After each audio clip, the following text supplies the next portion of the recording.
In our first attempt, we got stuck in Panama. It was sad, but true. We ran out of money.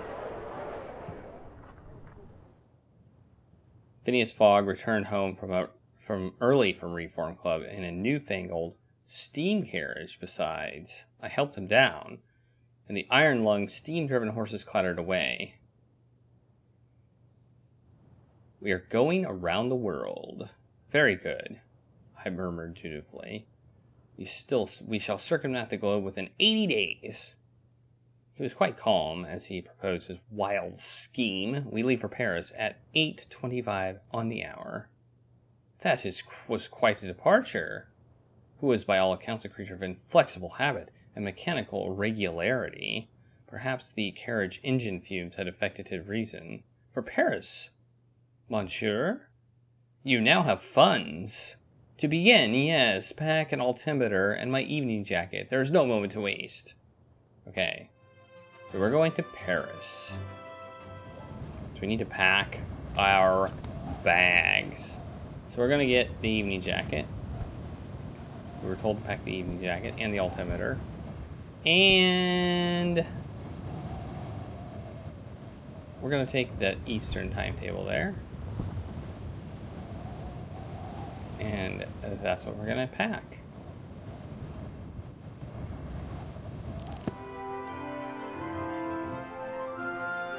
Which gives us some new routes.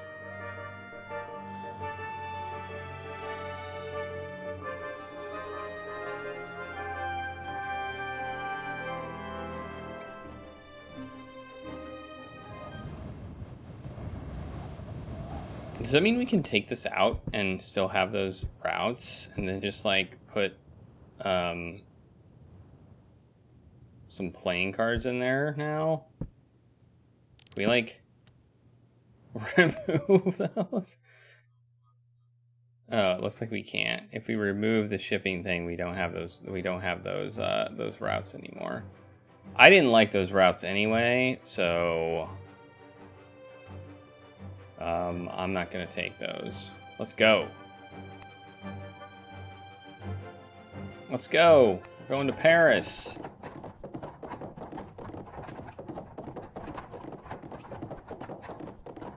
On a mechanical horse-drawn carriage thingy. The mechanical horses raced past Piccadilly Circus and Pall Mall faster than a team of thoroughbreds. Even so, the whistle of the 8:25 was blowing as we pulled into the station. We have no tickets, I exclaimed in horror. That does not signify. We must not miss our train. But I dashed to the ticket booth. Well, we did this before, so why don't we go to the ticket booth? Elbowing aside the ladies and gentlemen who are ambling as two singles to Paris. Leaving tomorrow. Leaving immediately. And hurry! The whistle of the train shrieked once more. Hurry up! I cannot miss my train. I pushed money to him impatiently, but the guard pretended not to notice until his tickets were perfectly calligraphed and he counted the bills one by one. I leapt wildly for the guardrail and hurried myself aboard, one-handed, tickets clutched in the other fist. I confess, my friends, I had been an acrobat in my youth before becoming a valet. Apparently, the two professions were not so different as they seemed. We were passing Dartford when I located Monsieur Fogg. We saved a lot of money by actually buying tickets. Like, they were £75 this time. They were £85, I think, a piece. Buying them on the train. Apparently, he didn't like that, though. I told the ticket inspector that you would be appearing presently, he remarked, unperturbed. Your character is now organized. Your relationship with Fogg has deteriorated. Your funds have gone down a little.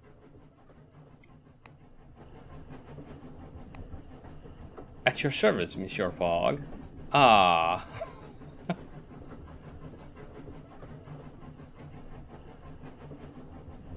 I have made a hefty wager, and I do not intend to lose. This journey will be most expensive, indeed, but we can earn a little from buying and selling our possessions as we travel. Very good. Yeah, we barely made it. It was a close call. But we did make it, so... London's small game. It would kind of been a short game if we wouldn't have made it, right? I mean, it would have been like, oh, you missed the train, game over. London's smog gave way to rolling hills and the pastures of the Kentish countryside, still untouched by the hand of technological advancement. Fogg read his paper while I recovered my breath. As afternoon turned inexorably to evening, I discovered that my master was one of those gentlemen who broke their silence rarely, if at all. A guard rapped on our door a few miles before Dover. We are about to submerge, he warned. Yeah, we already... Very good, I replied, as though submerging inside a 1,000-ton metal train was quite ordinary for me. If you feel claustrophobic, the guard replied, try running up and down the corridor. Always find the exercise helps.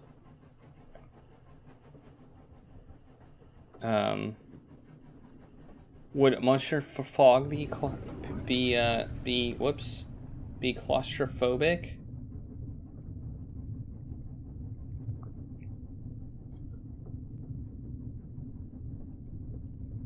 I doubted it.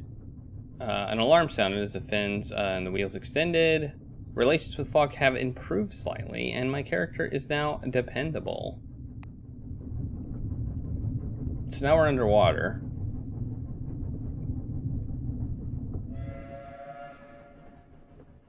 The amphibitrite plowed through the water overnight and splashed up into the wider gauge French tracks. Do you have a route in mind? I asked as the water of the canal dried from the compartment windows. I am as yet undecided. The new channel has sped up the shipping route from Suez to Bombay, though perhaps we can take the Trans-Siberian Railway to cross Russia. Surely not Bombay. We shall certainly wilt in the scorching heat. Then we would do well to buy hats and linen and trousers. There are not other alternatives. We may also travel overland and across the Black and Caspian Seas. But which is fastest? I believe that is what we shall put to the test. We arrived at Paris after 1 o'clock, just after 1 o'clock. Automation porters lifted our luggage and then our persons into the platform with long, delicately filigreed iron arms. Paris, city of my heart. I was home, but not to stay. Okay.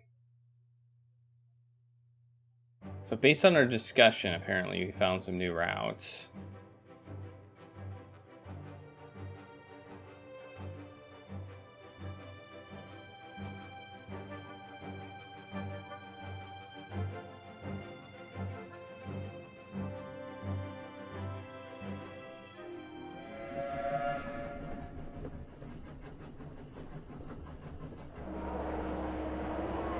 Some of our possessions could be sold handsomely here. Really? Like what?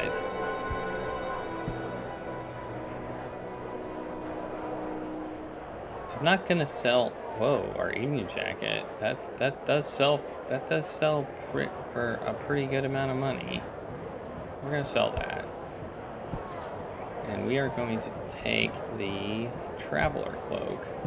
We're gonna buy an extra suitcase and get the traveler cloak.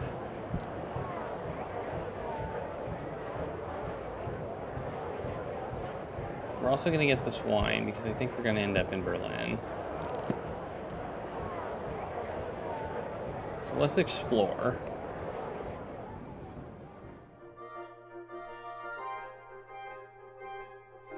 Okay. I had a few hours to spare. So I asked Mr. Fogg if I might enjoy the city before we had to leave. Indeed, and you should learn anything of note. Be sure to relay it, I nodded, and headed into town. The talk on the streets was of one thing: an enormous, elegant oval stadium constructed upon the green fields of Champ de Mars and containing the technological marvels, art, amusement parks, and milling crowds of the World's Fair of 1872.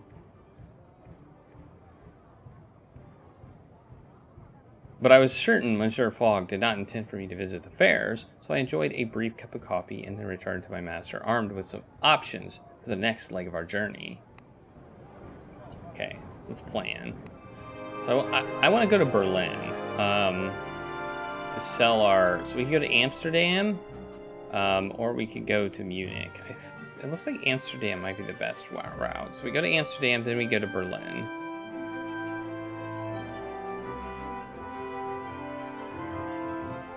Yeah, let's do that. It's gonna depart tomorrow, but maybe we can make it... Okay, yeah, let's go to Amsterdam. Let's do that. That's what we're gonna do. We're gonna go to Amsterdam. So we need to stay the night. And it's only 75 pounds.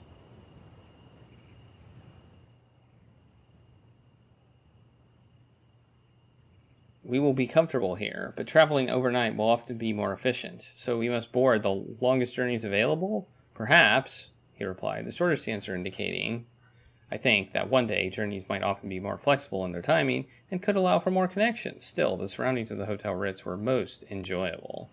Alright, so we're going to go to Amsterdam. It's apparently slightly less comfortable than some other and we're going to hire a second car. And we're gonna go in a car. We're going in a car. We're just driving there.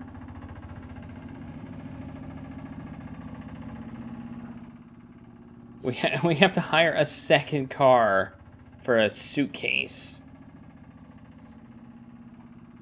I feel like that's a little questionable. We found a member of the Coachmakers Guild to carry us to Amsterdam. She loaded the cases into the back, stoked the boiler, and took off at a high speed along the coastal road, swerving around each corner with considerable skill and I think a touch of showmanship. I clung on tight. This would be a terrific ride. Your character is now courageous. You are quite the flamboyant type, I see. How are we talking to? Greetings, driver. I cannot drive well if you are talking to me. Absolutely, Berlin can be reached from Amsterdam by private car, but the journey is a tiring one. Good to know. What about Berlin to... I don't know. I wish I could see the map right now, but I can't. To Prague. Talk a lot, don't you? Okay, we want to go to Berlin. That's where we want to go. So we got the route, so that's good. Once or twice, the metal-rimmed wheels lifted the chassis clear from the road on one side, only to bump down after a chuff and puff more of the engine. We were jolted around like so much poultry. We must have topped 40, perhaps even 50 miles an hour.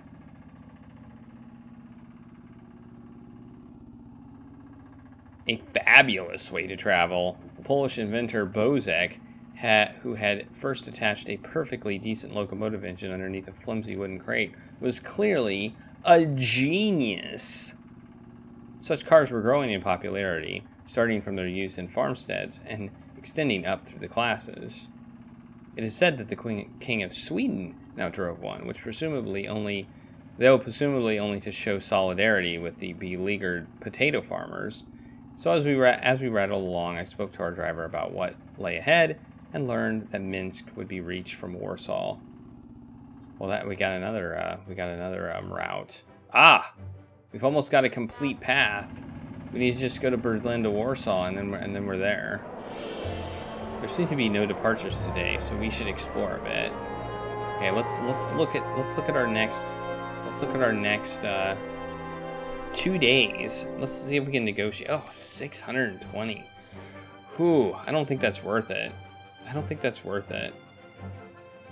If you remember, we have to wait for money. So, yeah, we have to wait for money. So, spending an extra $660 to leave in 1 day, I don't think it's worth it because we have to wait a week to get $4,000. So, I don't think that's worth it.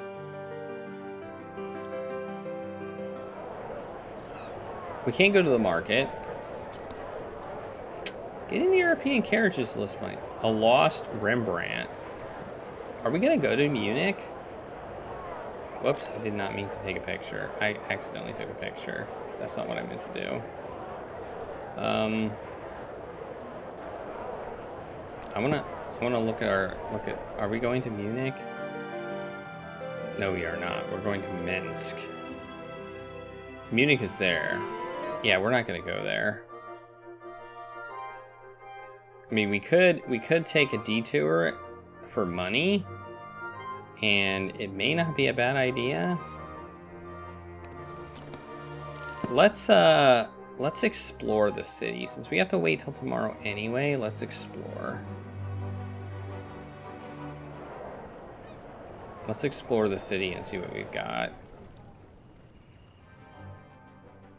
Okay, we can go to Minsk.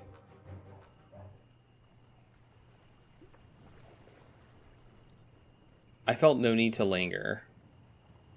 Once Amsterdam was a great center of trade and culture, but now it strikes me as a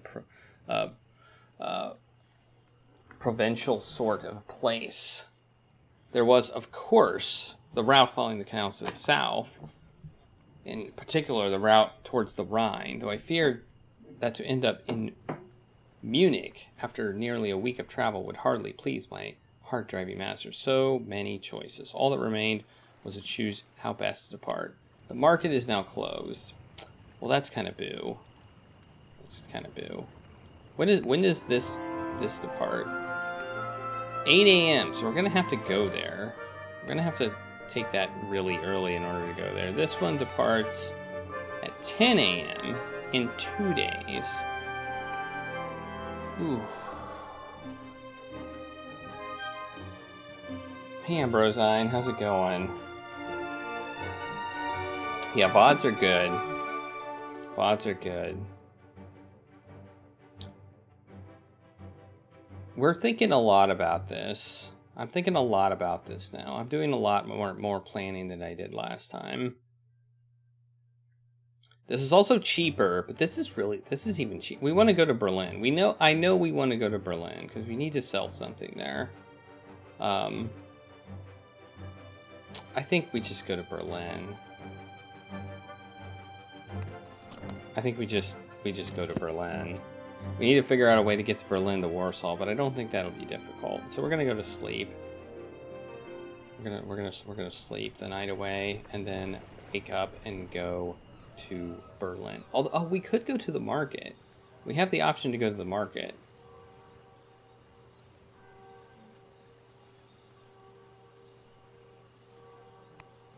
So maybe we should. Maybe we should go to the market. We can't spend a whole lot of time there, but we can go there. Like, we can spend a few minutes at the market and buy that.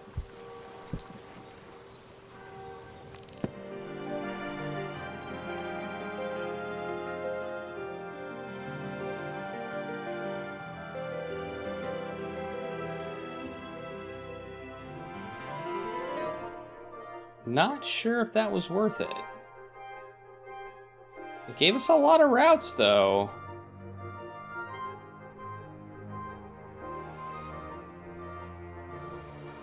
What are the little cities that have little quotes on them? We're departing. No, we want to go here. What? Now it departs tomorrow? I guess we missed our ride. Dough? Oh well.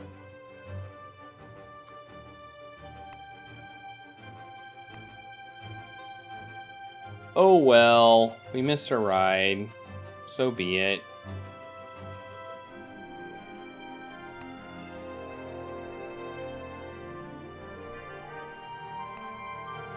All right, I'm changing my mind on this. If we're gonna have to leave tomorrow, we're gonna go to Munich and then we're gonna go to Berlin. That's my plan. We're gonna stock up on cash. This will sell for 2,300 in Berlin, and this is gonna sell for 7,200 in Munich. So we're gonna get some cash. That's what we're gonna do.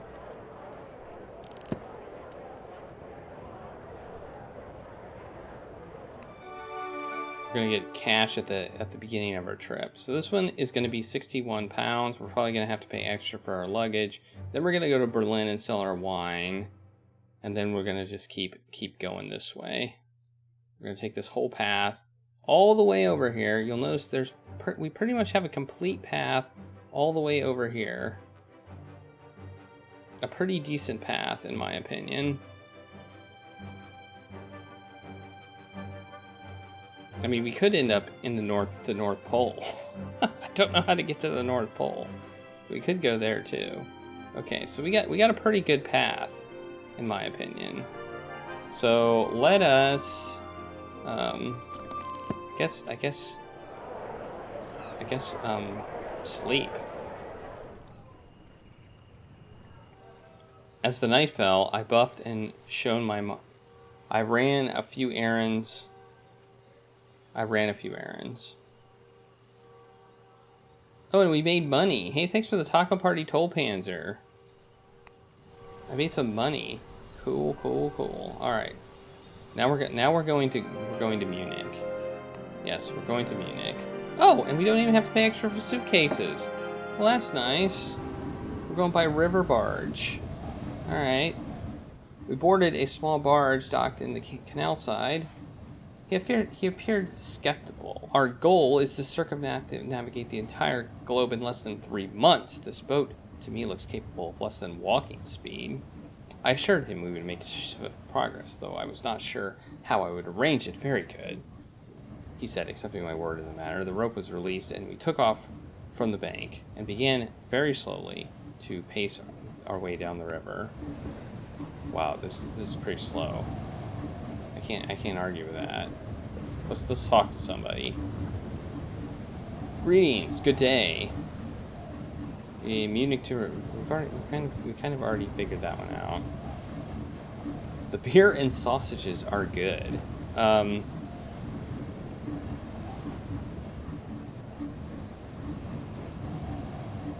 Have you heard that the most efficient way to Prague from here is to go via Berlin? Yes, Berlin is connected to Copenhagen by air. We have another route. We have another potential route that we just discovered. There must, my master reflected thoroughly, be a way to make this barge move a little faster. It is powered, after all. Indeed, there is a boiler and a paddle. See to it. I opened my mouth and closed it again. There was no use arguing with him. I left the cabin and went up on deck. It was certainly true that that we were crawling. We had left the canal and joined the Rhine, and working against the current, the boat seemed to barely move at all. I went to talk to the pilot. Well, revealing my purpose might make her uncomfortable. It was possible she knew a way to achieve my master's goal. How does this barge work? It's steam-powered, obviously. There's a paddle wheel underneath. I think that's it. Is there any way to go faster? You can do a little more if you shut the flue on the boiler, keep the steam in. Then we must do that. She shook her head. You can, but after an hour or so, the boiler overheats and the pipes come loose from the paddles, and then you have to wait for it to cool down. So it's only really good for nipping through a closing lock. I nodded. It seemed my master's wish could not be fulfilled. I went to the prow to consider the matter and ended up staring into water, lost in thought. We're not going to risk it. It's not that far.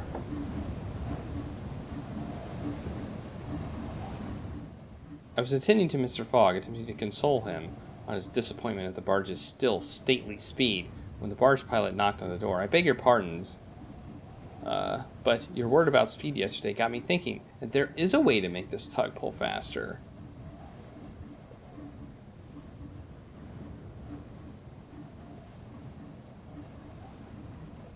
I glanced at Mr. Fogg, who was taking the triumphant moment in his stride. We simply need someone open and closing the flue on the boiler every few minutes. Close to build up the pressure, a burst of speed, then open to release it again, and we keep it up all day. We should be in Munich by nightfall. That seemed like an excellent idea, and I was happy to help. I piloted the boat while the pilot tended to the boiler, and her timing was perfect. We arrived in Munich by nightfall. All right, we did it. We did it. So we sped up our. Yes, we're gonna sell our map here, which sells for £7,500. We now have 11,107 pounds. Then we're gonna head to Berlin and sell a magnifying glass. What does this do? And apples. Let's buy some. Well, I'm not going to buy some apples. Well, I can put apples here. It's £1.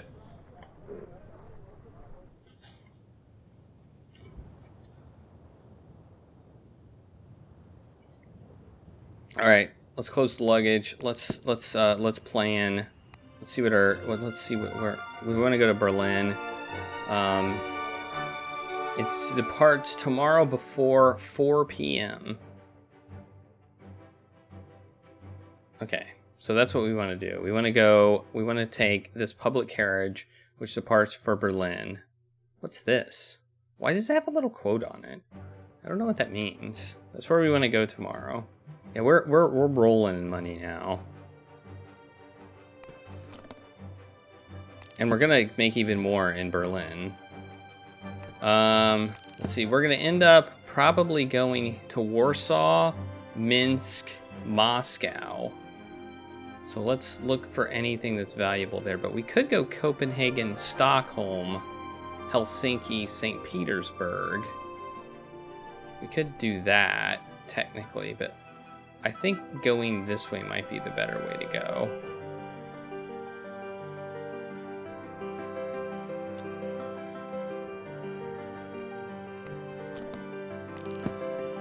Yeah, okay.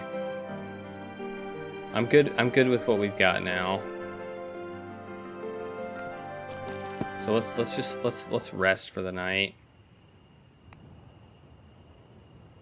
And we don't have to leave until 4 p.m., so I think we're okay there. The Franco-Prussian War had concluded, but a year previously.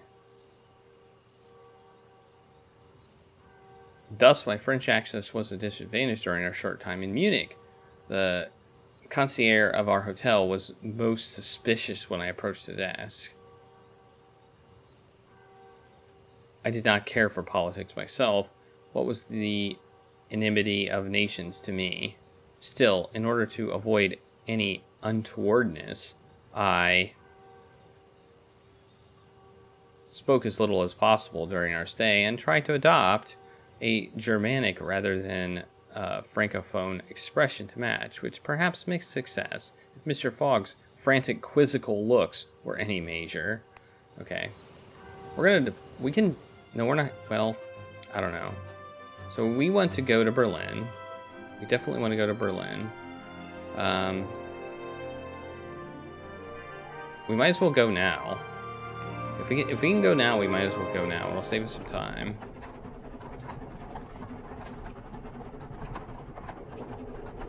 We crossed from Munich to Berlin in a patched-up steam carriage. The smoke pumped out of the back through a tall ivory chimney. leaving soot-smudged wake, which trailed behind us like a flag. The countryside, our driver could not stop talking to his father, who was an engine driver and had just been promoted.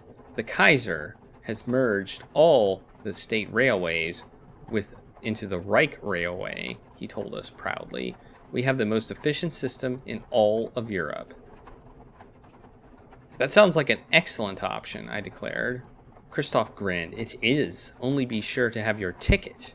They have a little prison cell in the train station for those who try to jump aboard. Remember, in Berlin at least, a train guard is a direct servant of our country. Oh, we got our path to Warsaw.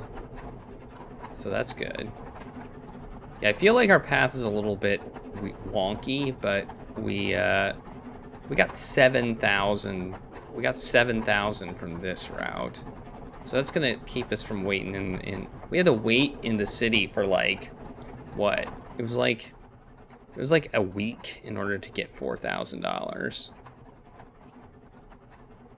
Not knowing what to expect, but the sight that greeted me almost defied description.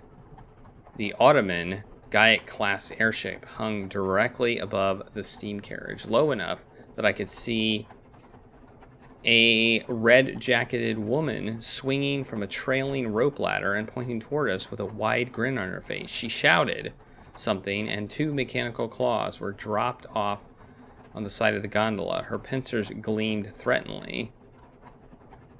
"Drive, Christoph," I shouted urgently, but with our suitcases on the roof, there was no way to achieve such enough acceleration. "Give it all you have, man!" "Shouting does not improve a mechanism," Christoph cried back. And he was right. Our shouting achieved nothing, and a moment later the aerial claw had us. We were hoisted upwards. Oh no. This is Christoph's prayers grew louder and more desperate, but Monsieur Fogg merely looked out the window as we were hauled up onto the deck of the pirate airship. "Perhaps we can turn this to our advantage," I suggested to the master in hushed tones. "These pirates have an airship." "We are of the same mind." 2 muscular crew members pulled us out of the carriage and into the deck as the red-jacketed woman climbed over the side nimbly. She examined us with dark-eyed intensity before breaking into laughter. "An Englishman, a Frenchman, and a Bavarian. That is like the beginning of a terrible joke. Why have you abducted us?" "I am Bahai Abit Qasim, and this is my ship, the Carnavar. I have little interest in you passengers. All I want is a part from your steam carriage's engine." "Then what will you do with us?" Captain Qasim's smile spread across her face like an unsheathing blade. "What should I do with you?" she asked into the air, stroking her chin in theatrical villainy. "Take us to our destination? After all, you have caused us quite an inconvenience." The crew fell into a laughter as Captain Qasim shook her head. "Really, you are too precious." I decided to help with the scavenging. Sure, we'll help with the scavenging, reasoning that the quicker the pirates found the part, the quicker we could be on our way. The Carnavar's engineer, a slight girl with a scarf secured by an Armenian-style headband, was directing the salvage operation. I introduced myself to her with a smile, but she only pulled her scarf more firmly over her features and turned back to the chassis. I peered at the engineer more closely, my curiosity piqued. Her gloved hands were deft and sure as she decoupled and unscrewed. But there was something strange about her movements, something too precise. Her scarf slipped, and I saw that her eyes were not eyes at all, but carved green jewels. And her flesh was not sun-tanned, but burnished bronze. I stared at her in mute shock, but some small gasp must have given away my astonishment, for she wailed, "Captain, he saw me!" And I found myself shoved to the floor, with Captain Kasim's wickedly curved scimitar pressed to my throat. "Foolish boy, you are too curious." "I saw nothing," I gasped desperately. "I swear to you, Captain, I saw nothing. I cannot take that risk," she said sorrowfully, and I thought for sure that she would slice through my neck then and there. Instead, she bound all of us and tossed us in the brig. Was there a way to avoid that? It looks pretty big. This thing looks pretty big. Like, look at this thing. Dang it! We're headed to Prague. I didn't want to go to Prague. The next day, Captain Kasim bundled us off the Conavair and pulled off our blindfolds. "You are in Prague. There are no outposts of the Artificers Guild here, and no one for you to tell of Bulbul. You can't leave us here." I remonstrably looking at Mr. Fogg and poor bewildered Kristoff. "You are lucky you have your lives. I hope to never see your cursed faces again." "My father is going to skin me alive," wailed Kristoff. Well, it could have been worse.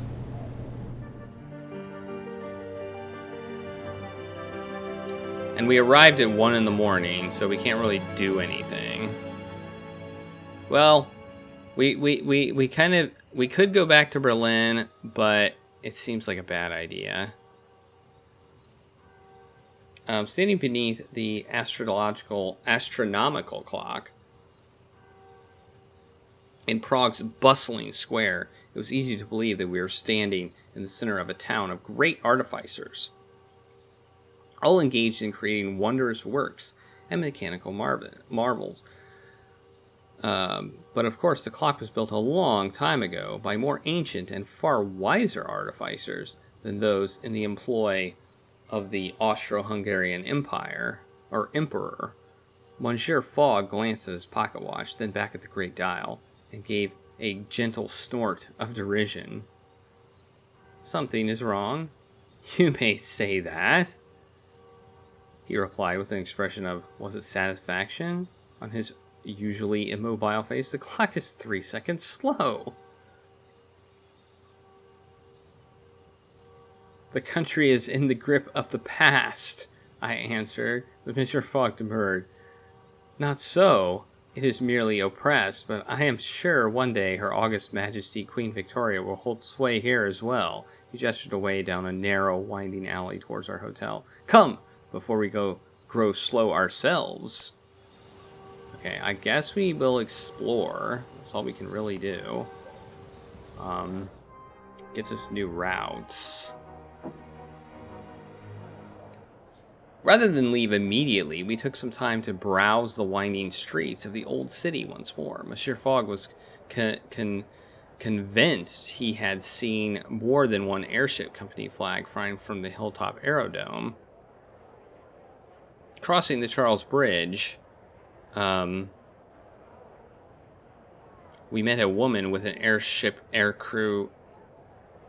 We asked about flights, and she beamed. "No, I'm no airwoman," she admitted. "But my beloved is. Ah, and there he goes, all the way to Cairo aboard one of the buzzards."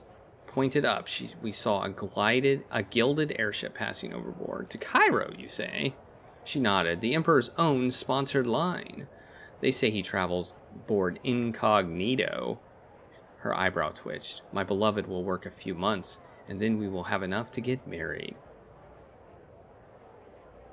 "Congratulations," I told her. She smiled and returned to tossing pebbles into the river in a languishing swoon. So we got another place, to Cairo. That does not seem like a good route.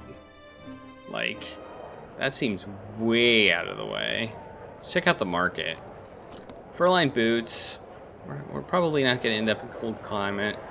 Well, this one is valuable in Cairo, but We have more playing cards. How much does this sell for? 94? Let's just sell it. We're not going to Berlin, so we might as well just sell it. Okay.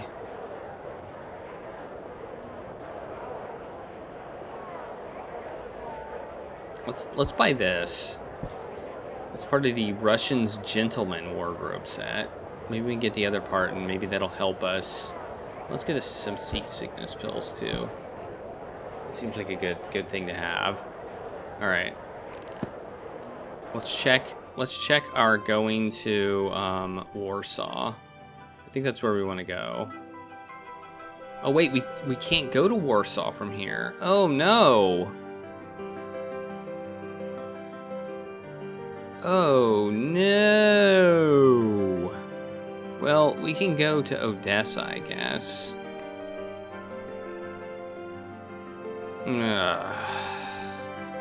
Well, this ruined our plans pretty badly.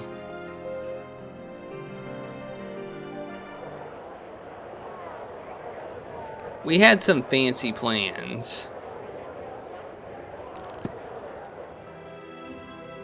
And then we got diverted to Prague.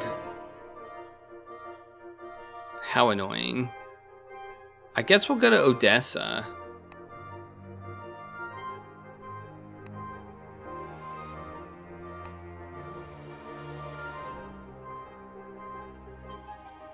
I don't think it's worth it. No, wait, it was... Wait, was it worth it? I think it might be worth departing tomorrow. It'll save us a day for 240. I think we're gonna do that one. So, departs tomorrow. So we have a day here. So we're gonna sleep for the day.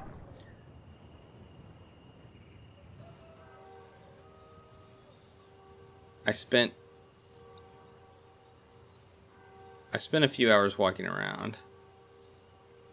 I spoke to a charming Italian artist. She was searching for a dog, which I located, rooting through a pile of rubbish near a clockmaker's.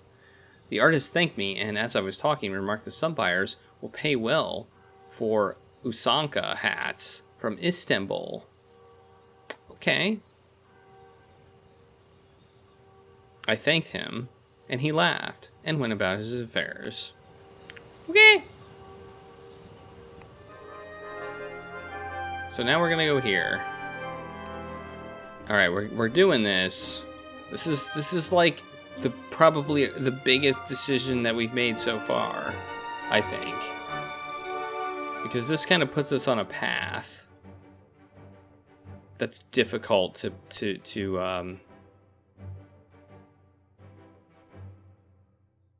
change. So we're taking this giant airship. The Ottoman airship landed quickly, and was soon back in the air. Its captain, clearly not wanting to spend a second more than was necessary on foreign soil. We found our seats and closed our eyes to rest. Let's converse with somebody. Odessa.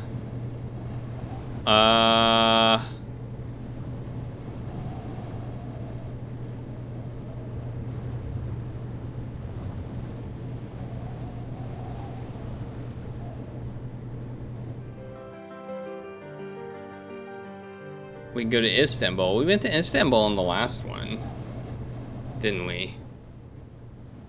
I'm pretty sure we did. Excuse me, are you headed to Russia? We'll just say we are. We are. My brother lives in Irkutsk. It's a horrible little town, but should you go, perhaps you might find him. How might I find him? He nodded with thanks. He is a harbor master. He has a very recognizable hat. And do you have a message for him? A message? Not as such, but if you see him, perhaps you might stick a blade between his ribs. Excuse me. With that, he took his leave and went back to his own seat. Okay. Apparently, somebody doesn't like him. I stayed clear of the bloodthirsty gentleman of Prague and instead spent a day playing Find the Lady. That would be with my cards. Playing Find the Lady with the pilot, who turned out to be a masterful bore. I broke even after some challenging rounds, during which I learned that, as well as going to Pyongyang, the Okay, so because we broke even, I think we learned some information. We settled down to Odessa, a town by the edge of the... I think we learned some info because we broke even. If we would have gained money, he probably would have been, like, deep in thought or something. The traveling cloak could earn us well here. Really? How much? Not worth it. Ooh, shortbread biscuits. A set of false teeth. A Russian train timetable. That might be worth it. Well, we're going to get rid of that. We don't need it. This might be worth getting.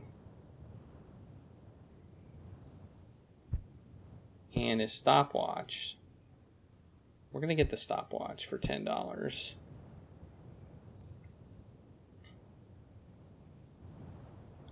And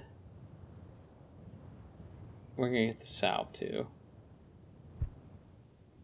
We're not going to load up on things like we have before. So we're getting the Russian routes set because I want to see what kind of routes we have. Okay, interesting. Okay, this was worth getting.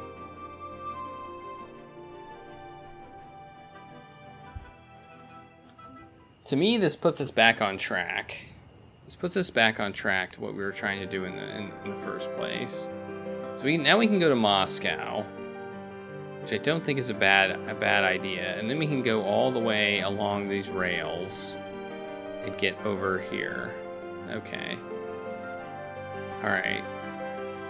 Who knows what's going to happen when we do this? But we can try. Ooh, that's expensive. I don't think that's worth it. I think we can wait 2 days.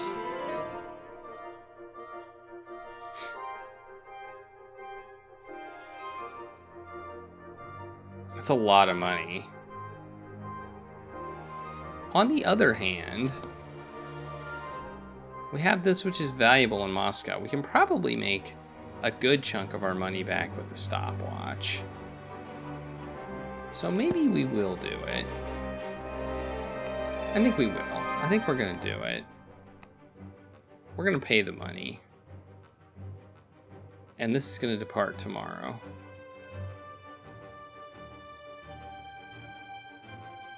I think that should be fine.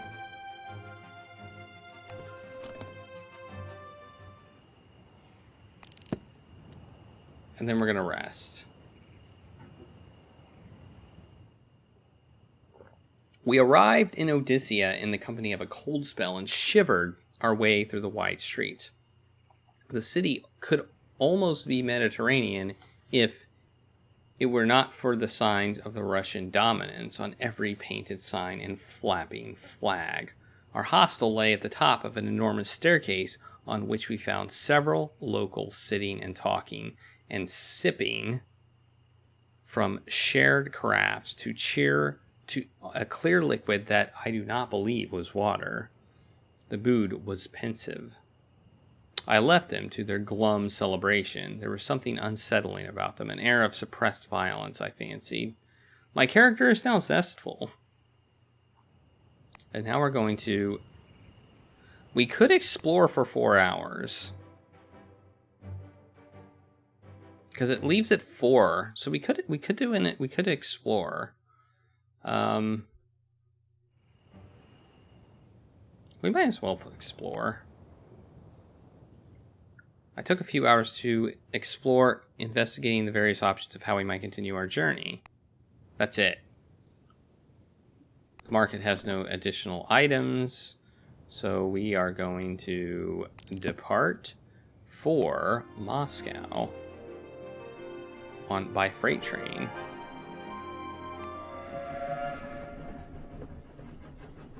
We boarded a freight train after reaching a quick accord with its driver, and he threw shut the heavy metal doors. The train juddered away down the track. We were in Russia. Let's converse with somebody. Greeting, Mademoiselle. May I help you? On the subject of trains, I had heard Quinta is linked to Karachi aboard the Bolan Mall mail train, but it's slow going. Apples. Sounds wonderful. Okay. Moscow. Playing cards. Don't mind if I do. Wait, did we give her those things? Are we giving these away?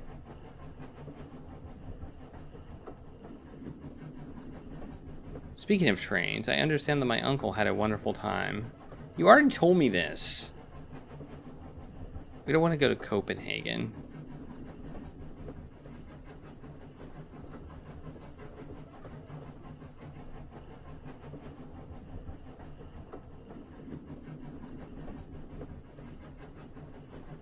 Have you heard that some buyers will pay well for stopwatches? Okay, we got some routes. We got a route. I think we may have lost our apples and playing cards. Oh no, we did not lose our apples and playing cards. We passed the time playing cards.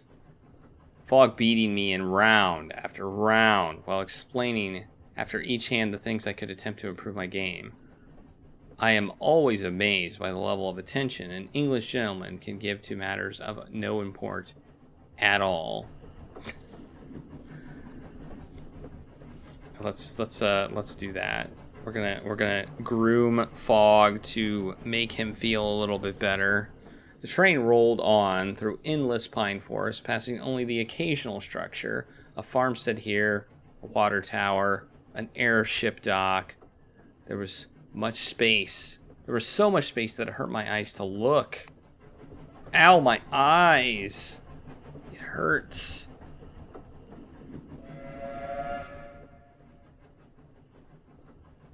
Okay. The train rolled into the Russian borderlands, and I sat by the window watching the lines of wooden houses flicker by.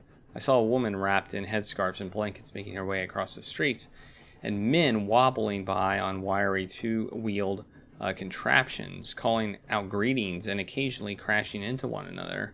Would those be bicycles? Moscow would be a busy place, I knew, and one from where we could only go yet further into Russia. It was not the capital of the Tsarist Empire, true, but it was one of the central hubs and the most prized jewels. I don't understand what this quote thing means. Some of our possessions are quite valuable here. Yeah, our stopwatch. 270. Okay, that's not bad. It's not bad. Oh, we can get the whole gentleman traveler set. Yes, let's do that. We can get the entire rest and recuperation set as well.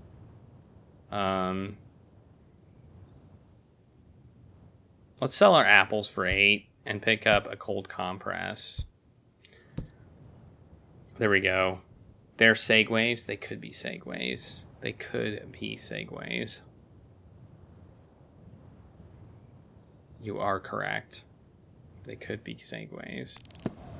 Our completed gentleman's set should protect against uncomfortable conditions and help us negotiate times of upper class journeys. Okay, let's check this out. Okay, where can we go from here? $800 or 800 pounds. That's an expensive trip. 1,200. Woo! Oh my gosh, can we go all this way in one We can spend 2,300 to go. Whoa, we can go this far with 3,700.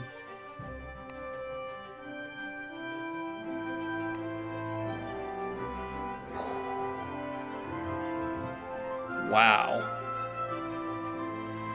That's a long trip.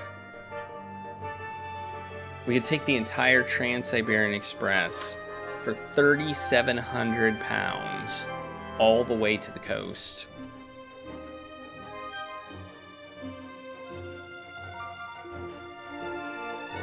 Is it worth paying 440 pounds to alter the journey by 1 day? Yeah, I think it is. So it's gonna depart. That is a 16-day trip. Yeah, I know. I mean, if something goes wrong, like, we're basically done. I feel like if we pay that 3,700 and something goes wrong, our journey is done. Okay, so we can now we're leaving in 3 days. In 3 days.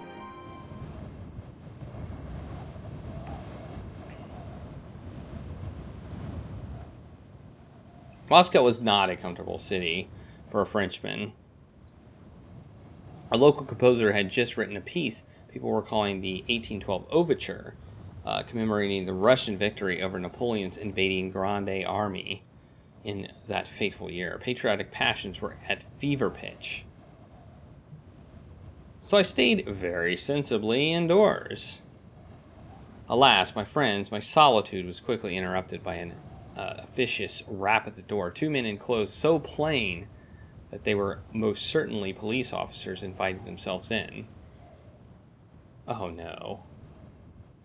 Oh no.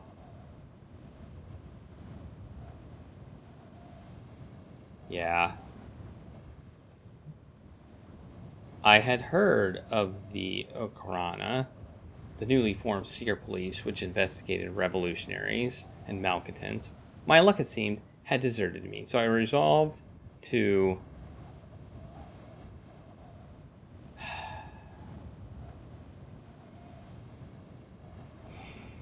we're doing pretty good. We're at day 17, and I think we're doing pretty good. You know, a quarter of the way. We've got a 15-day journey, and we'll be basically on the coast. Then we just have to go across an ocean, go across the North America, go across another ocean. Done. If I try to escape, it seems like a bad idea. Make my own. They asked me my name and purpose, and I answered, keeping the truth and not raising my eye from the floor. They seemed skeptical about our journey, and I could not blame them. Anyone would be surprised by our supposed race, given it was day 17 and we were now only just in Moscow. At length they nodded. One removed a curious monocle and placed it into his pocket. It seems you are truthful. Crazy, but truthful. Why you travel through Russia, we do not understand. Perhaps you are heading to Vladivostok. We have considered it. We have considered it. It is closed to all but military personnel. If you are thinking of going that way, choose again.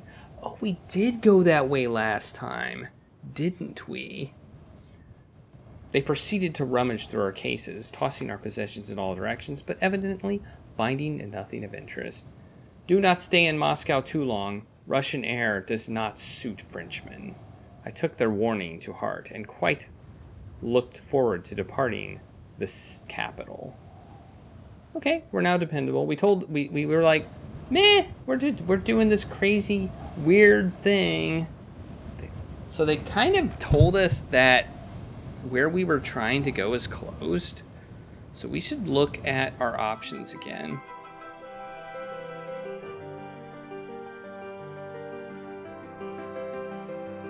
Maybe we should try and go here. Maybe we should go here and then here. Maybe that should be our... Maybe we should just go here.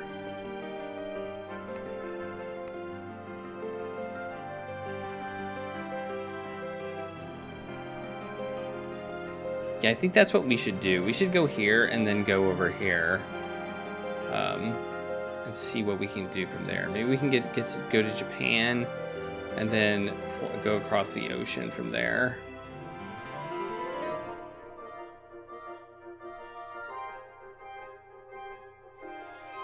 I don't really want to negotiate anymore. 2 days is fine. We'll wait 2 days. I am totally fine with waiting 2 days.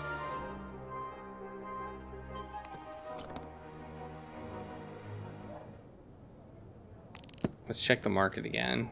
There's just a false passport. We don't want that. And I don't think we can sell any of our stuff for any significant amount of money. Okay, so we're gonna explore, see if we can find anything here. A few hours in exploration, learning ways in which we might travel onwards. And then we're gonna sleep. We took a room and settled in, and I made certain to repack and iron everything.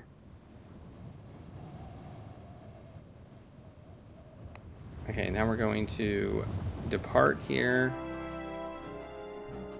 Wait, we could go to St. Petersburg. That's the wrong direction. We want to go here. This is where we want to go.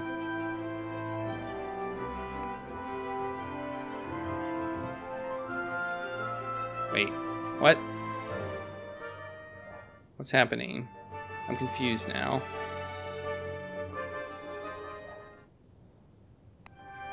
No, we don't want to go to St. Petersburg. Why are you trying to get me to go to St. Petersburg? We don't want to go there.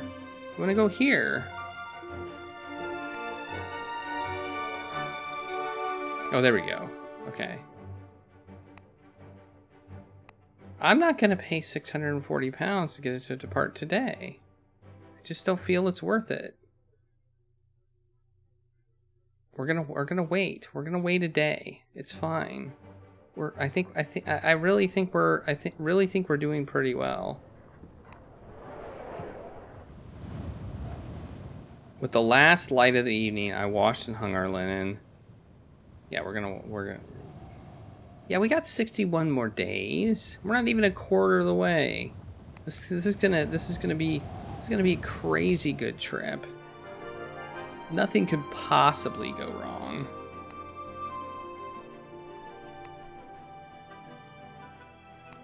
It's gonna be fine.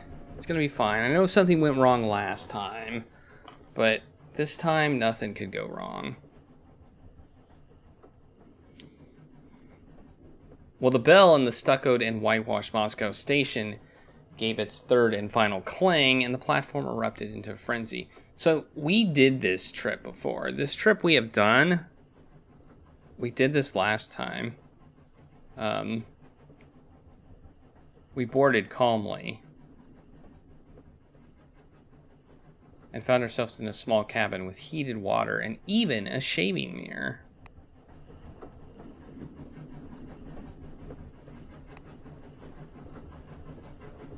Let's converse with somebody. Greetings. May I see your tickets? How I despise this job. You mentioned trains. I have been told I knew a man who had quite an adventure aboard the Salt Lake and San Pedro Railroad from Salt Lake to San Pedro. Well, that's an interesting response to what I asked. I feel like that is no... Have you heard about the quickest way from San Pedro? From here?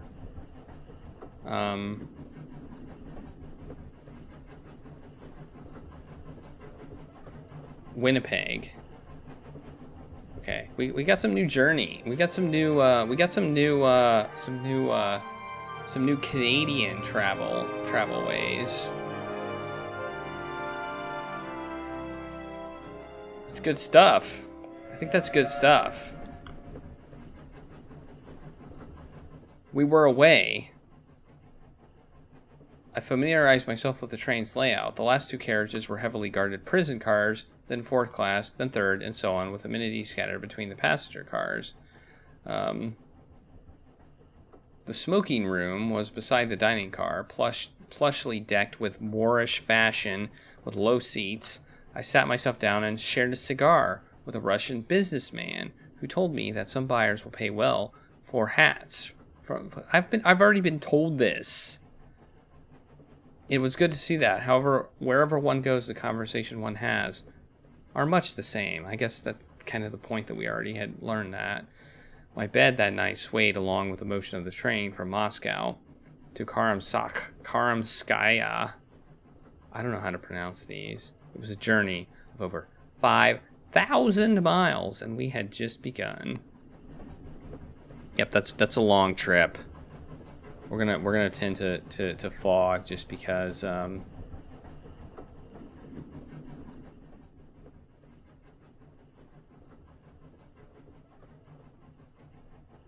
fellow passengers were a mix of convicts, political radicals, prospectors. We've already got this.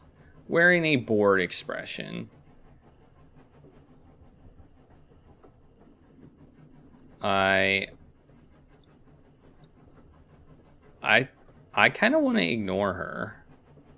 You know, last time we got mixed up with somebody, it was a bad idea. I ignored her. I did not want to involve myself in any potential complications. Across the Volga in the early afternoon, crawling slowly over a bridge perched in high stone pillars. The devout Russians stood and crossed themselves while looking out over the water. I could just hear the linting, rhythmic, oar-beating songs of the Volga boatmen over the whistle of the steamboats. Apparently, this seems like a really nice journey, but apparently it's pretty rough. We crossed the Urals today, and at the risk of sounding like a jaded traveler, I must admit that they are hardly magnificent. A heaving up of earth and forested hills for a few hundred miles. We stopped for an hour, where I joined the lively cavalry officers as they ate smoked fish and played music to accompany their repast. One of them joined me by playing his balalaka. I accepted eagerly and strummed a few notes to familiarize myself with the unaccustomed instrument. We'll play a new Gilbert and Sullivan tune, which I had the luck to hear performed in Paris before I entered into Fogg's service. The officers struggled to keep up with the words, but upon a second repeat, nearly the entirety of the station restaurant boomed out with the chorus lines. In short, in matters vegetable, animal, and mineral, I am the very model of a modern major general. The officers were so pleased by my performance that they generously made me a gift of that very same balalaika. I can't wait to play it for Monsieur Fogg. Woohoo!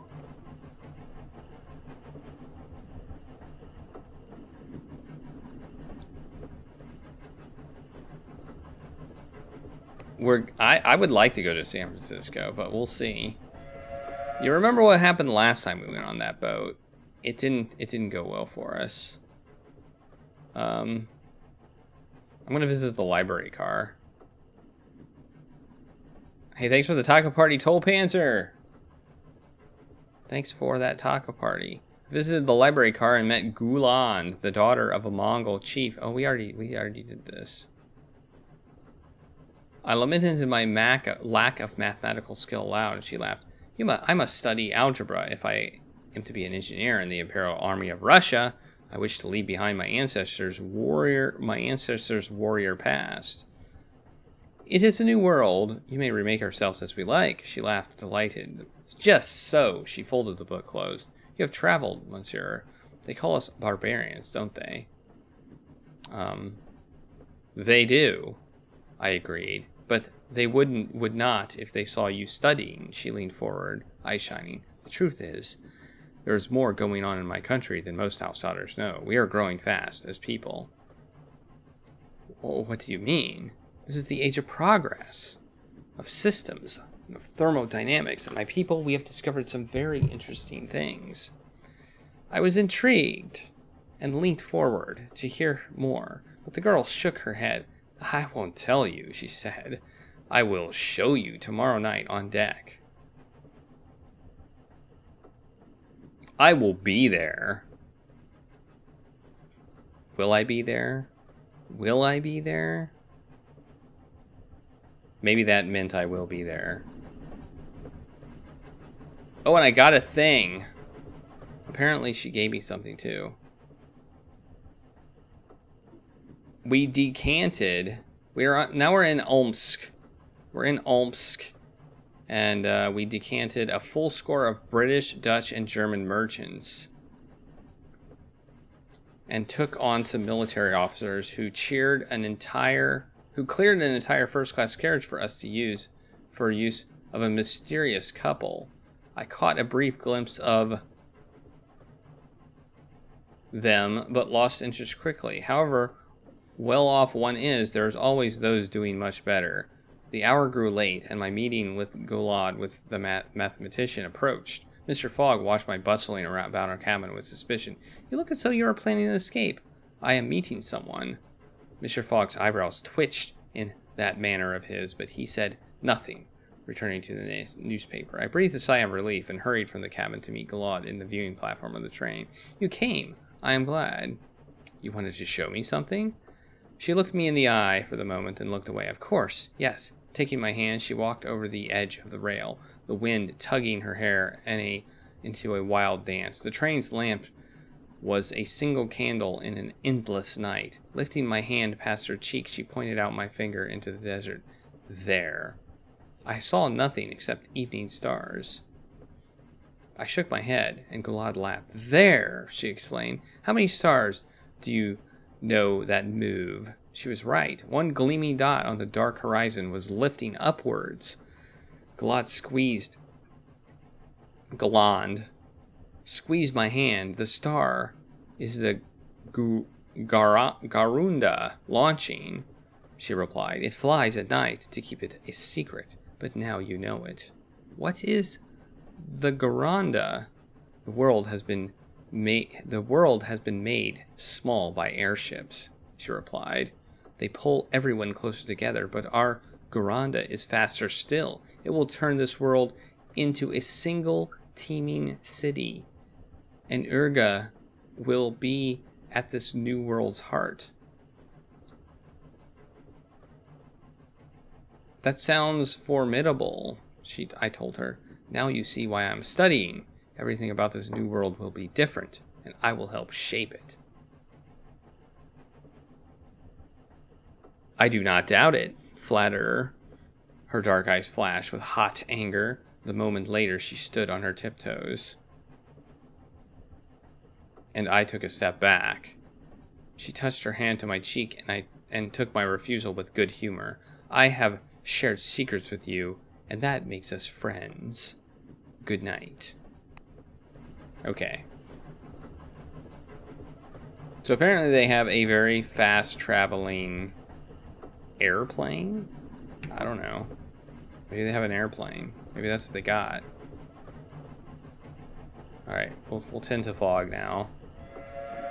So, we have to decide between tending to Fogg, which increases his hearts, or conversing, which can give us information, or figuring out the news, which that doesn't really give us anything.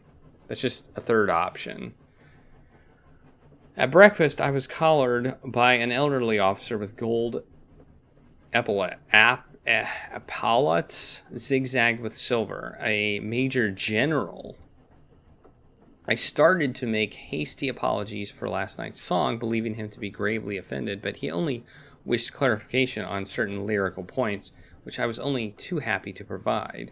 As the sun set over the taiga, Monsieur Fogg expressed a mild boredom with the monotonous view from the carriage windows. My own rather more dire feelings may be extrapolated from this foggish understatement.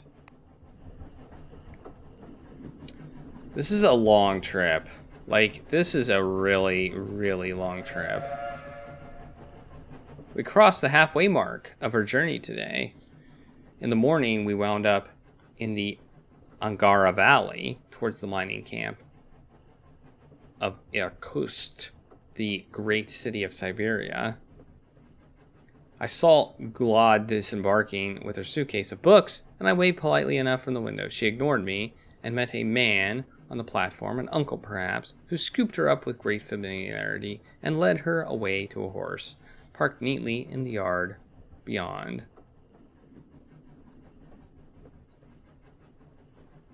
We waited until the luggage was unloaded by leisurely porters, until the whistle blew and the train's engine wound up once more. Our journey continued, and by afternoon we had reached the magnificent expanse of Lake Baikal, as clear as the finest crystal, bounded by flower-banked cliffs on the western shore and containing a thriving, voracious population of freshwater seals. The track ended at the lake's edge, but the great train showed no signs of slowing or stopping. I began to feel, as my master would say, a little perturbed. Now, my friends, this next sentence will seem to you the invention of a madman, but I assure you it is utter, unvarnished truth. We drove straight from the shore into the clear water of the lake, causing barely a ripple.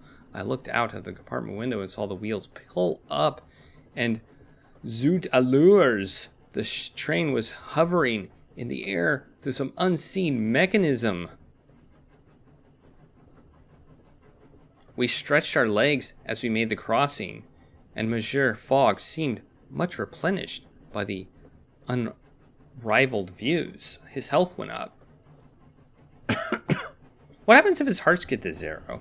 Let's converse with some guy. Hello. How's it going?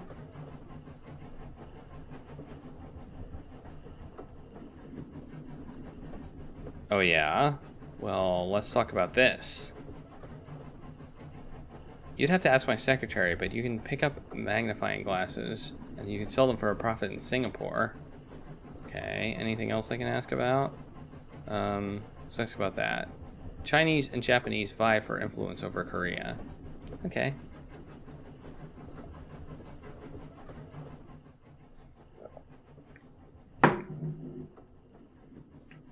I contrived a meeting with a mysterious couple. Really? We just kind of ignored them, but suddenly I'm contriving a meeting with them? Alright. Apparently you want me to deal with this mysterious couple, though, to be strictly accurate, I knocked over the red-haired woman. Entirely accidentally. Okay, alright. Okay. She was very game about the whole unfortunate incident and introduced herself as Madame Kasina Petrovna Volkova. I apologized profusely, to the point where she clearly felt rather sorry for me and invited me back to her heavily guarded carriage. Her companion turned out to be an engineer by the name of Simnam Yuhundi, who seemed lonely and eager to converse, in any language other than Russian. He had defected from the Ottoman sultans to the Russian czars some years ago. He had defected, rather. Not detected. Defected. Defected. From the Ottoman sultans to the Russian czars some years ago, and it was the genius behind the rapid construction of the Trans-Siberian Railroad. He seemed reluctant to talk of it. So I changed the subject. Because I don't care. He had a particular fascination with minerals and could hold forth on them for hours. I listened eagerly, nodding and exclaiming at the more obscure facts which he revealed to me with relish. He rummaged in his bag and presented me with a chunk of glittering green malachite. This was mined in the Urals, and I want you to have it. It has some value. I hope it will be of use to you. The hour grew late, and I took my leave. Madame Volkova thanked me for entertaining her companion and warned me to say nothing of what he had told me to anyone, and with a smile that belied her light-hearted tone, a strange day. I am now sharp. So we just got sharp, I guess. And we also got a rock.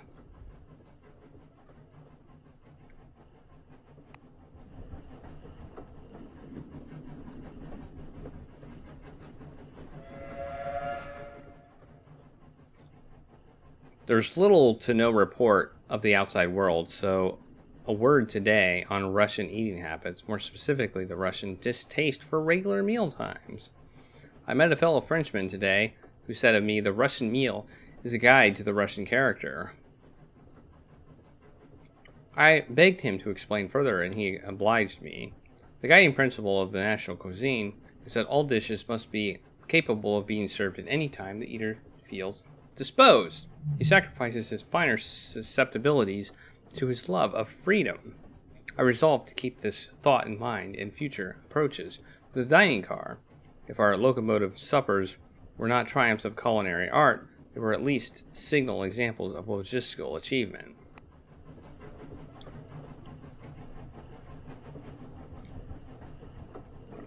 I think this is our journey, and this is the end of our journey. It's possible to branch in the Chinese Eastern Railway to Beijing, so we disembarked on the platform.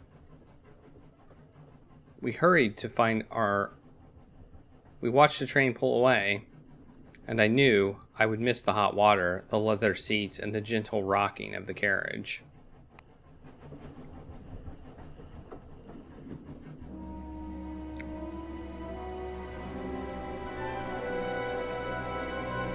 Can we? So this can be sold in San Pedro for $770.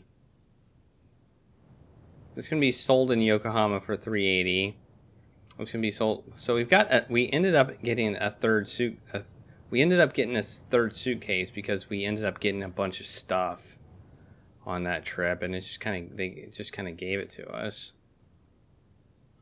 What's valuable in San Francisco?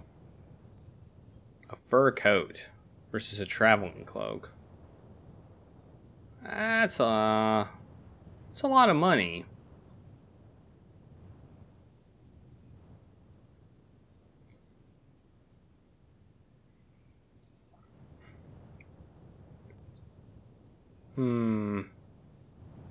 Anything we can sell here?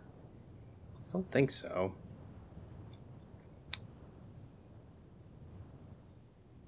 I don't know. I kind of want it, but I kind of don't care that much at the same time. I don't think we need that anymore, so we're going to sell that. I'm going to get rid of our playing card. I think I am going to buy it.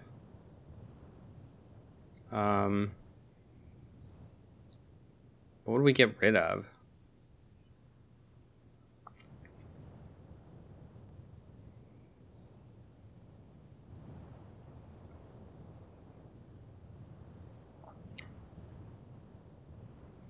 Let's get rid of 7,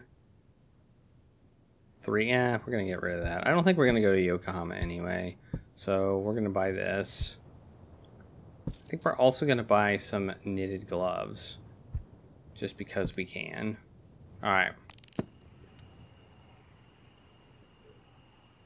Alright, we're going to plan. See what we can do. So we're here.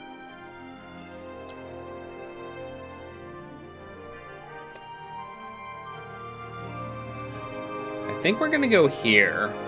I don't know where we can go from here, but we're going to go here. It departs tomorrow at 1. So I think we're going to explore if we can, if that's an option. It's not. Okay, but then we're going to go to the hotel. We're going to explore from here. There was no moon, and not even a barking dog marred the silence of the luminous Siberian night, and only lit buildings bore the copper lily. Did I start the timer? I did. Copper lily of the Artificers Guild. I knocked at the back door to find company to help pass a long night. A dwarf with long black hair, rogued lips, and thick black brass goggles opened the door. I bowed and introduced myself as a foreigner. Welcome. Come in, out of the cold, then. I am Nadezhda Yefimova. We walked through a squalid corridor into a round room lit with bright electrical lamps. The artificers sprawled on low sofas and greeted me with beery enthusiasm. A human form, automaton, ushered me to a seat and handed me a drink. I accepted my drink with a grin. And the small gears of the automaton's face whirred to produce a answering smile. The hours passed quickly in good company, and we shared many outlandish tales. I complimented their hospitality, and Nadzeshad Hada clapped me on the arm. It has been a pleasure sharing our fire with you. She reached in a pocket and took out a copper medallion with the Artificer's lily stamped on it. Take this, presented to any member of the Artificers Guild. And you will be bound to offer, and they will be bound to offer you help. I thanked them for their generosity and wended my way back through the dark streets. A city only lit by the brightness of the stars and the pale ethereal glow of the northern lights. Yes, a fine dwarvish name. Denzada. All right. I'm gonna click depart. I don't want to risk not making this, so we're gonna go here.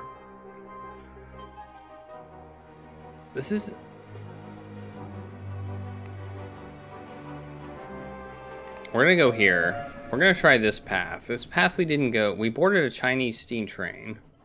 It was a smooth journey until we reached Kabalsk, where there was a change of gauge from Russian to the Chinese rail. To relieve the tedium of waiting, I attempted to better understand the mechanisms the engineers were using. They seemed to consist of hydraulic pumps intended to jump the train from one rail to the next, and I could not help but notice they were not stamped with an artificer seal. Ooh, really? Let's converse. Greetings. Good day. There are many Americans, I've heard. Okay,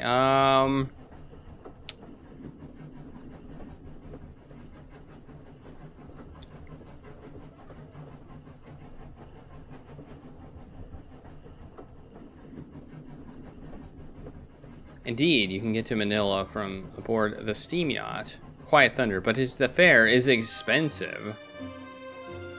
Well, I don't really want to go there.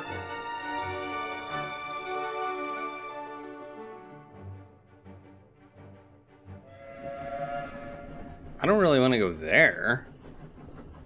We restarted our journey a few hours later, only to be yet again interrupted by Chinese custom officials.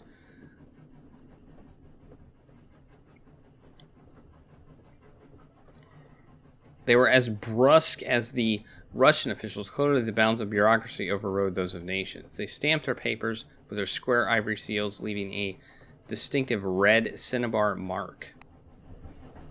Customs.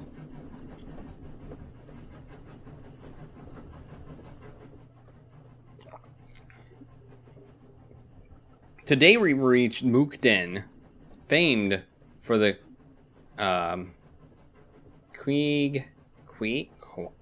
I don't know, Imperial Palace. Alas, there was no time for explanation, for our train divided, half going west and the other half turning east. Okay, the train divided, like as it was like traveling.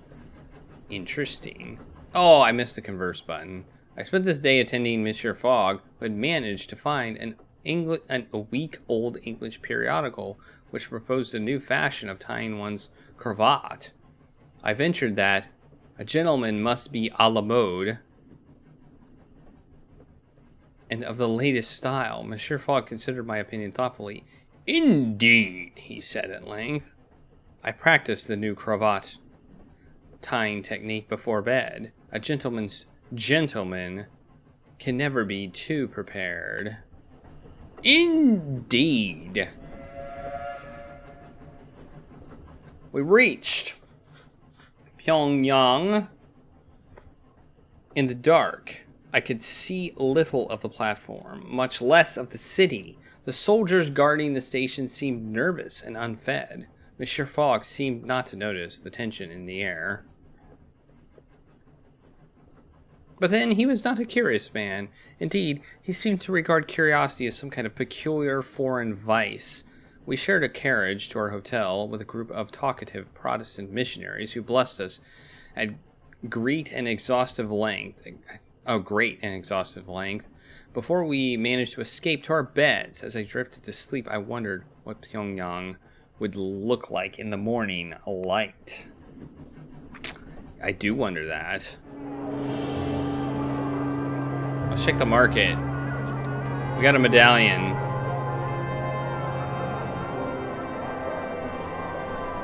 Wow, it's loud. It's loud here.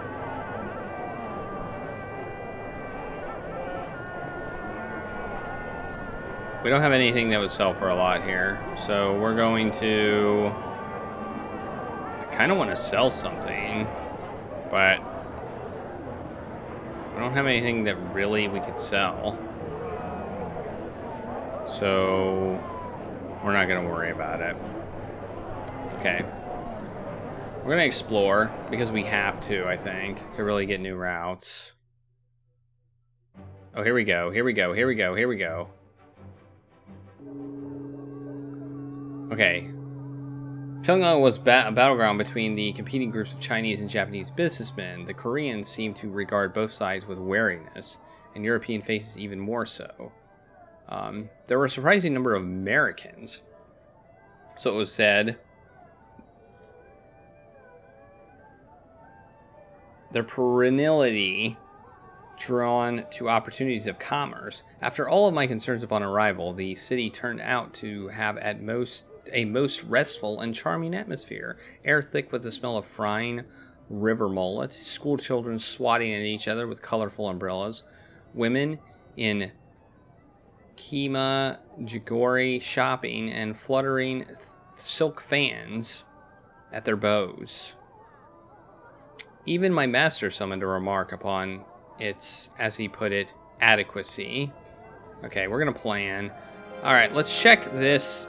This journey is about oh man, it is expensive. Oof, that is an expensive trip. That one's a cheap trip, but it kind of gets us further from where we want to go. I think we're gonna take this one. Even though I don't really want to, I think we can leave off this one. Yeah, we're going to take this one. We got the money, so we're going to do it. We got the money, so we're going to do it. I mean, we have to use our money at some point, right?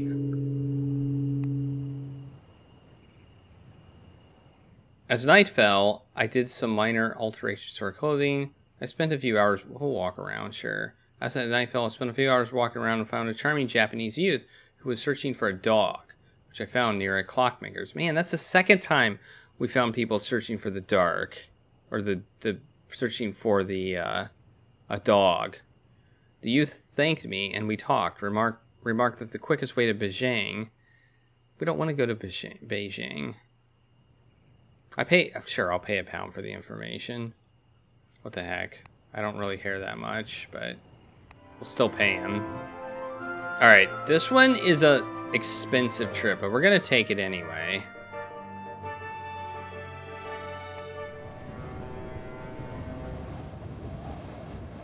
We're way up on money, so we took a passage on a Korean vessel crewed by a mix of Koreans, Mongolians, and Siberians who regarded Monsieur Fogg with grave curiosity. Why does he wear that hat? One of them marveled. Why, to keep rain off his head, of course, I explained, astonished. Why do you wear yours? They continued to goggle at my master in mild disbelief until he retreated below deck with the slightest of furrows etched his brow. You know, I think we had that dialogue previously. Let's look at the news. What's the news say? Paris World Fair, a roaring success. Wow, we were in Paris. I guess. Okay, for the first day aboard, we kept ourselves mostly to ourselves. The crew seemed busy with their tasks and I was happy to have fewer of those myself. Monsieur Fogg was his usual impervious self, however, and made his calculations and read his newspaper. Meanwhile, the boat steamed onwards. I think we did go to Yokohama in our last one. One of the cabin girls, Elna, spoke good English and was attached to us as a translator, though she created as much conversation as she explicated. Do you know my parents? I doubt it, since I've only just met you. My father is a Russian officer, maybe, I think. And Mama comes from a famous Cossack family. They're all soldiers. A Russian officer, maybe? Well, Mama met him when she was dressed as a man and joined the Cossack host. He was very surprised, I think. Mama says he died of shock, leaving me as a present, but I think he really ran away because Mama is so fierce. She looked proud rather than distressed. I blinked down. That's nice, I hazarded, and she nodded enthusiastically. Mama runs the boiler room. All the sailors are frightened of her. One day, I will be like her. More seriously, a friend in the boiler room was useful. I wondered idly, but aloud, if it would be possible to speed up our arrival into Yokohama. I will ask my mother. Okay. Sounds like a plan. Elena knocked on the door unreasonably early in the morning hours. The price of arriving today, she informed in clear tones, would be £800. And if you cannot afford that, then you can boil your heads. That is a lot of money. I mean, what is that, a day? Well, that is too much. Then you have to boil your heads. Mama was very clear. I would like to speak to your mama directly. What would you like to say? Tell your mama that the price is too high. She returned a moment later and departed. Do not presume to tell me the price of coal in these parts. Pray or wait. I do not mind. I waited. The price is too high for the stake of a couple of days, or at least I hoped it was. That's expensive. That's a day. It's a day. £800 for a day? No. Elena laughed as I hung over the ship's rail to get a better view of Yokohama, and there was no guarantee either. As we neared port, she gave me a hug goodbye, which surprised me, though her mother watched me with hard eyes throughout our exchange. We weighed anchor at sunset. It lit the foreign flags in the harbor with bright fire as it dipped below the horizon. I kind of wanted to make sure we had everything. Okay, we're gonna explore, I guess. We kind of have to.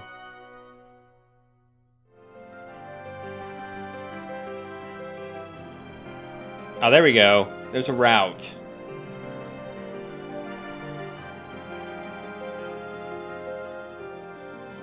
It was hard to believe that Yokohama had relatively recently opened to foreigners. So we're doing way better than we did yesterday. Like, way better. There was an entire foreigners district not far from the waterfront, where it was as common to hear Chinese or Russian as Japanese.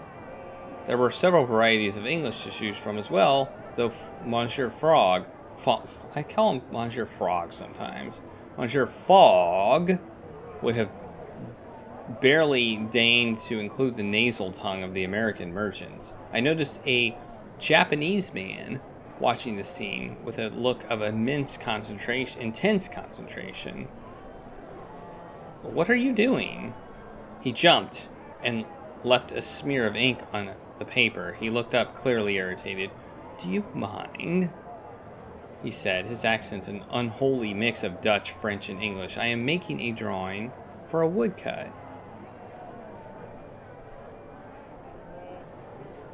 Why does that American appear drunk? I wondered aloud, and he covered his drawing jealously. It is an artistic impression of the foreigners, he stressed. Well, it is certainly artistic.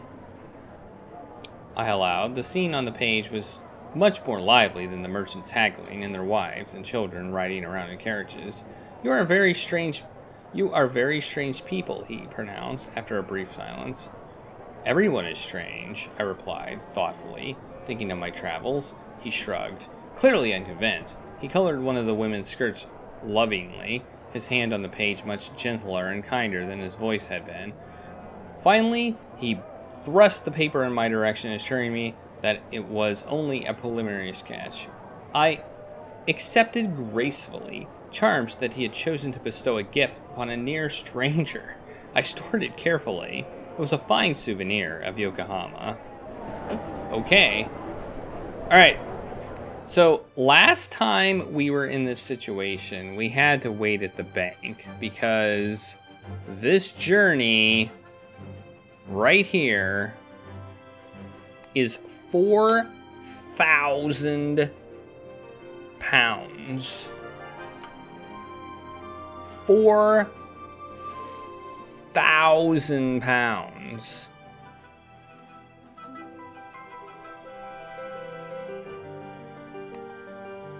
Our other option would be to take this path here and go here and take this. And I don't know how much this is going to cost. And we know what happened on this path. We got diverted to Hawaii. So I think we might... Our best bet might be to go here.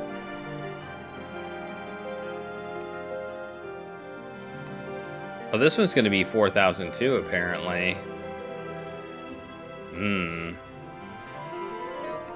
Is it?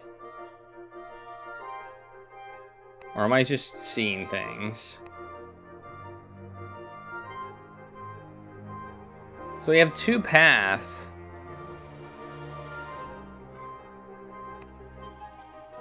I don't know. I'm confused now. I'm actually kind of confused. It looks like we have two paths that are going to be 4,000 pounds. What's that path? Wait, we can go here? I think we're gonna...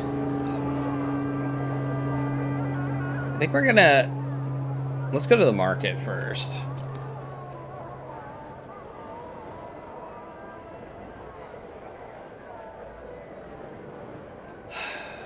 Man, this is a tough. Yeah, it does. It ended up going to Hawaii as well. I think if we could successfully pull off the mutiny, we could get to go to San Francisco, but we'd have to successfully pull off the mutiny. By that time, we were doomed, so it didn't seem worth it. But maybe it is now. All right, I want to go. I think I want to try and get here. I think I want to try and make this journey here. I think this might be the best route. Hawaii to San Francisco.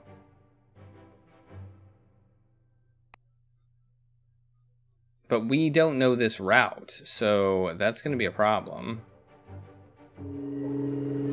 Let's go to the hotel. I think we're going to talk to somebody. Made certain to repack. I went out to explore and fell into a discussion with charming Siamese ragamuffin who was searching for a dog again. Which I have located rummaging in a heap of clothes near a dog. That's number 3. That's the third dog. The ragamuffin thanked me, and we talked, remarking that some buyers will pay well for fur coats in San Francisco. I thanked him, and he laughed and went about his affairs. Okay, that did not help at all. Wait, did I accidentally like who had lost a purse.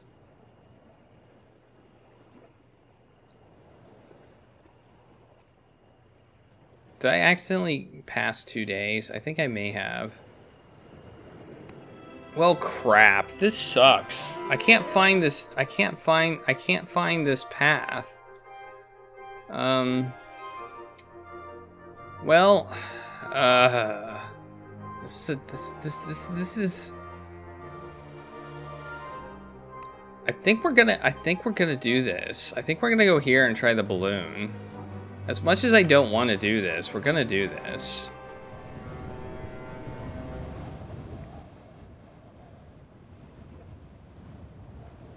I gave her boat to the same... I gave her a bow of the same depth. I gave her to the same depth. Welcome aboard. With God's grace, we will have a swift journey. Okay, we're gonna converse.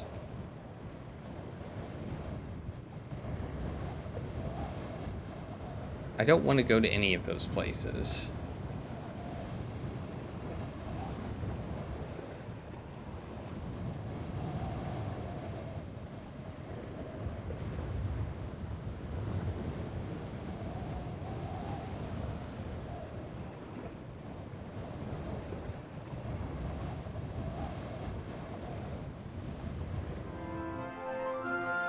Okay, we found this destination. We're finding useless things. She wore a katana in a beautifully worked sheath. That is a beautiful weapon, I said reverently. It is not a military issue. Well, hey, look, there's a missing character here. It has a personal value to me. I made a sound of encouragement, but she did not take the cue to continue. Ah, well. There would be time enough to get to know the captain better in our journey. I don't think that's true. I could be wrong. Attend to Fogg. In the morning, I saw... Oh, okay, I guess there is. In the morning, I saw the captain praying at the little Protestant chapel. What do you pray for, Captain? I asked. I pray for the health and long life of the Emperor. So fervently that the commonplace words rang with truth. She looks to the west and thus towards progress.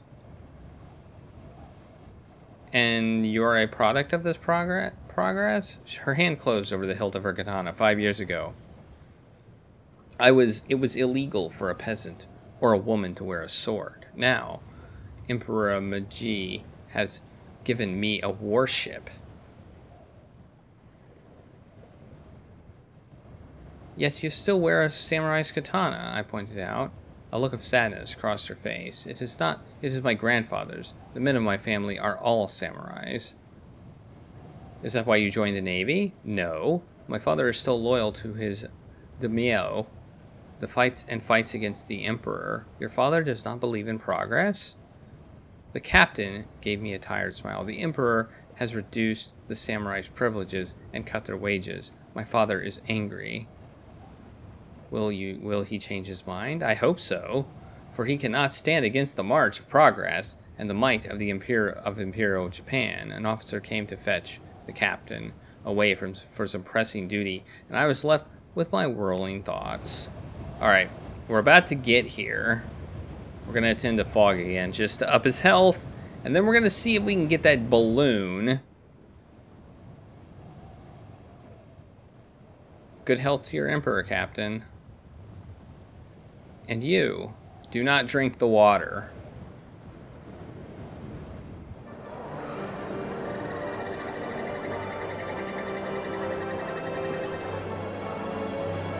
$300, that's pretty good. I don't think we'll need it anymore. Well, I don't know. Yeah, we don't need this anymore, do we? We'll sell that. Put that in here. What's this worth here? Probably not much.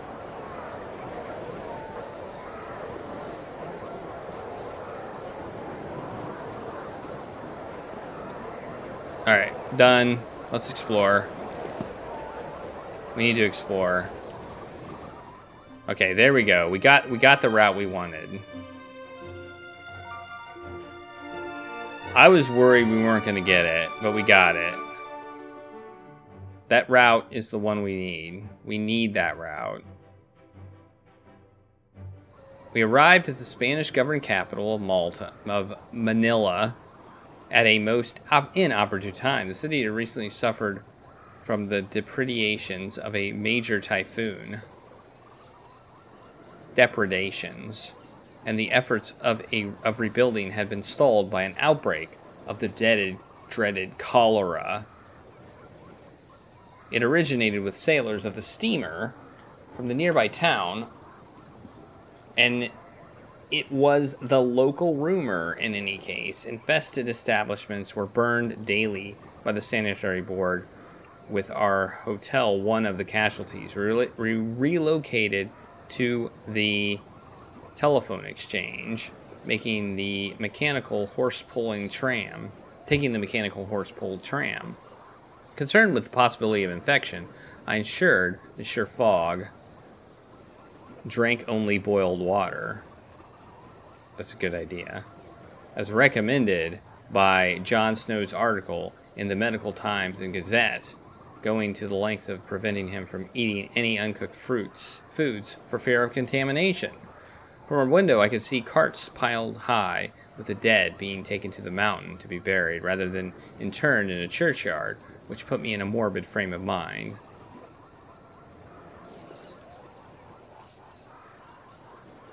It is not due to dwell on such matters, however, so I attempted to put the considerations behind me, but the city smells of disease, and I will be glad to leave. My character is now sharp. Alright, now we need to plan. This is it.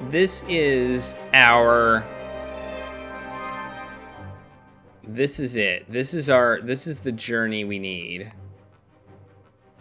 Oh my gosh, it's only 1100. It's only 1100 to go to Acapulco, and it's a week journey. Wow. That's amazing. It's not a comfortable ride, but I don't care. And it departs tomorrow. Yes, we will be on that. We'll check out the market, and then we're gonna get on that, or we'll get on that thing.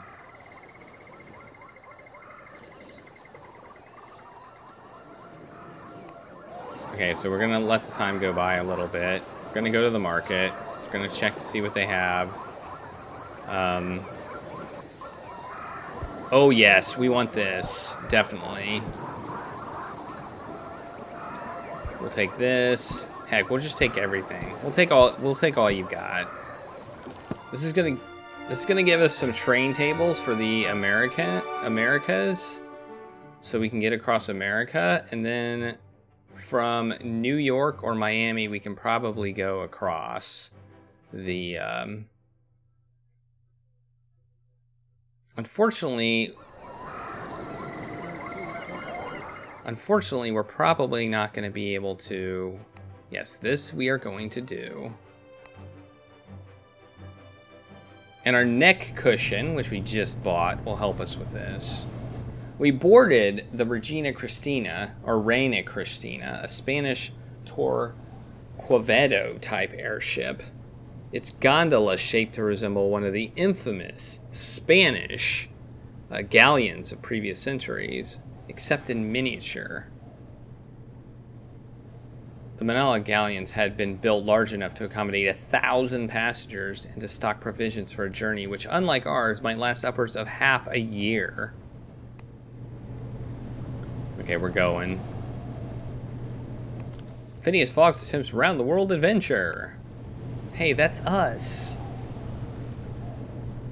Our journey to Acapulco would last a total of 7 days. That's not long at all, including a day stop to refuel in Honolulu, and I was determined to enjoy the comforts while we could. The captain asked me a little of our journey. I shrugged, but did not I explained we were going around the world. You should go to Panama if you can. I'm told there are some impressive new airships. Well, things like airships being built there, if you can find them. Like airships? He looked uncomfortable. The Haitians have their own way of building things. You will see, perhaps. Panama! Interesting. Should we go to Panama?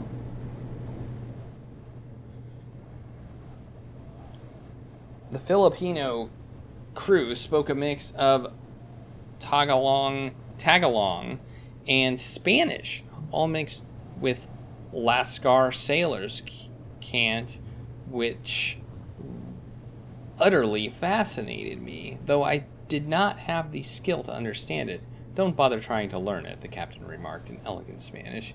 You need a sailor's heart to do so.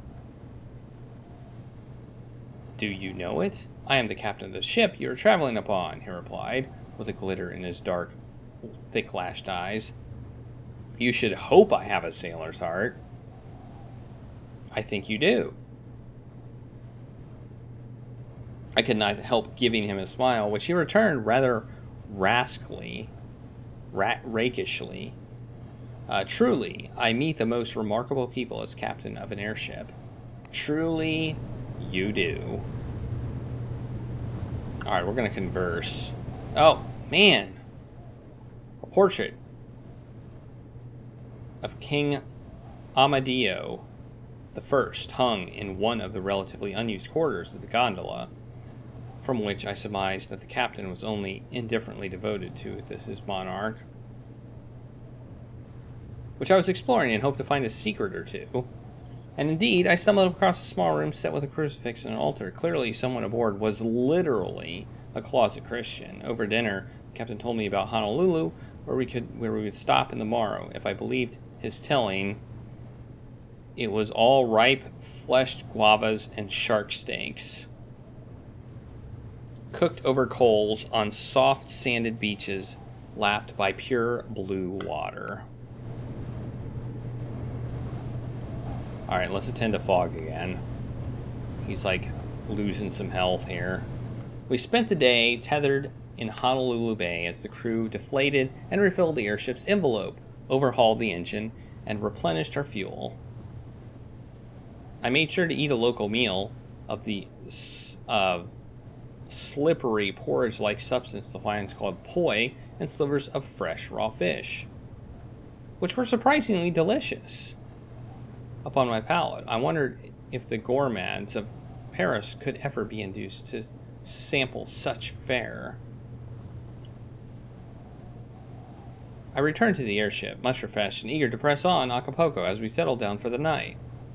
I was struck by an unrelated thought. Mr. Fogg, the dateline! I have altered our watch already.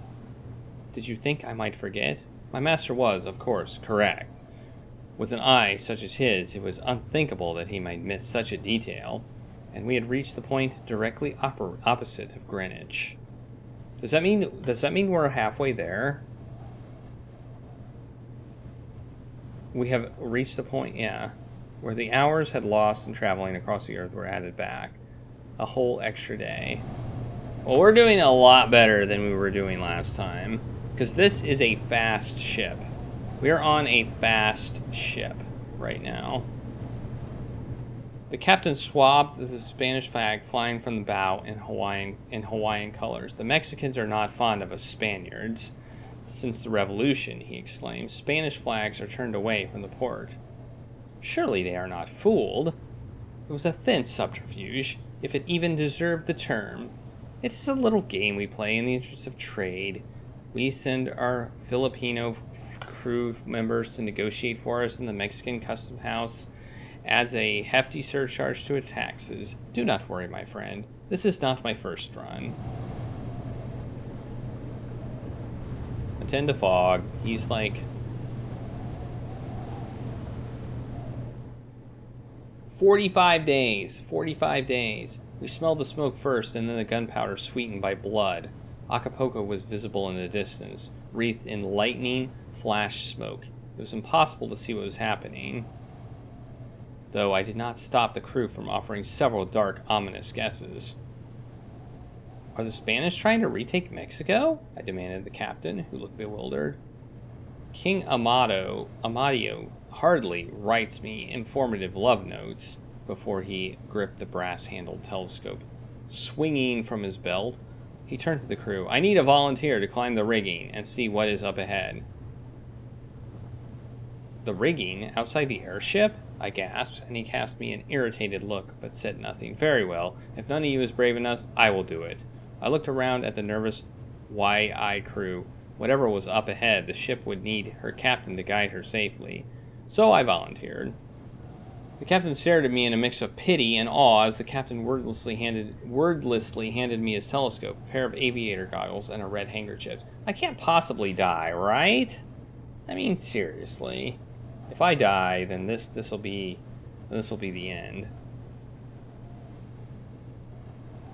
I took a deep, censuring breath before I climbed up the hatch and grabbed at the ratlines. The wind buffeted my face, and the roar of the thin engine seemed amplified.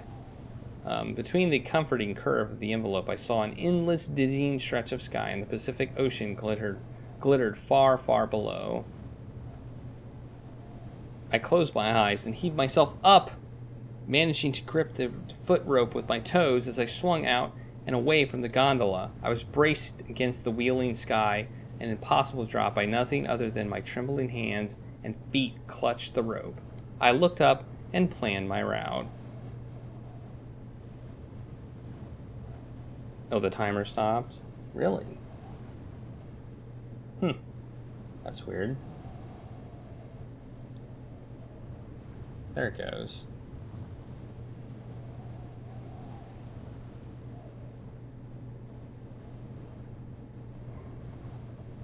My acrobat training gave me a certain dexterity as I climbed, and saw rather than head the airship's crew leaning out of the observation deck portholes and cheering me on. I loosened a hand and gave them a salute. I ignored their howls of encouragement and focused upon my task. I felt in the moment as if I were born to climb airships, and laughed, sky mad, as the rough hemp ropes dug painfully into my palms.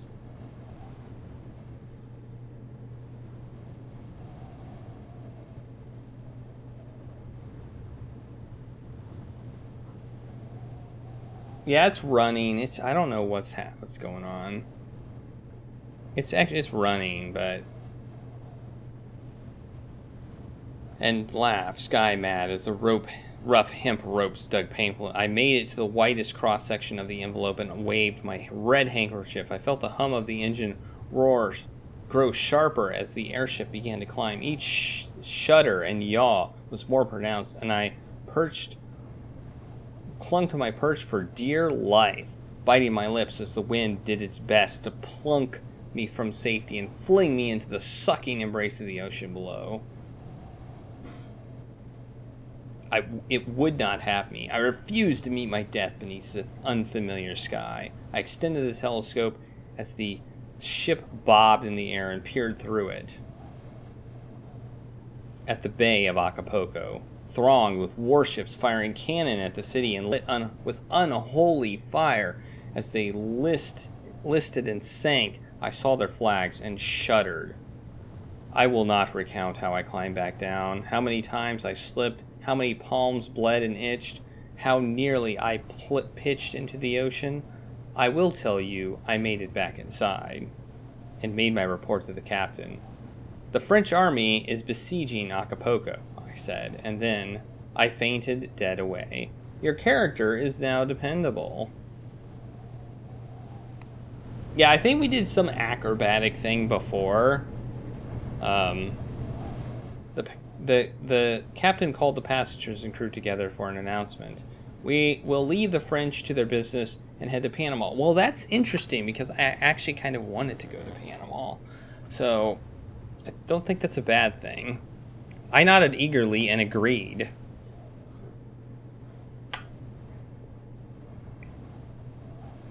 Not wishing to risk through the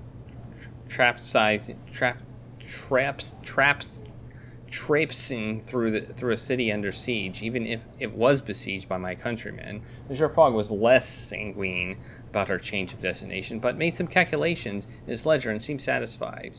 It is a detour, but not a catastrophic one. We tethered at Panama in the mid-afternoon from the air, and I could see the snaking, gutted length of the canal under construction. Bright red and blue automatons threw clods of dirt and stone into the air. The crew hurried us off the ship, unflatteringly eager to watch us depart. Whoa, where are we going? We're in Panama City. Okay. Here we go. We're gonna sleep. We're gonna sleep the night. Panama City seemed a town perpetually on the edge of disaster. A great number of inhabitants had immigrated to California during the gold rush 20 years ago. The 49ers, as they were called, had left empty spaces which were quickly filled by new immigrants, creating a multiracial, polyglot society. I went exploring to see if I could find anything useful for our journey and stumbled upon the construction of the Panama Canal.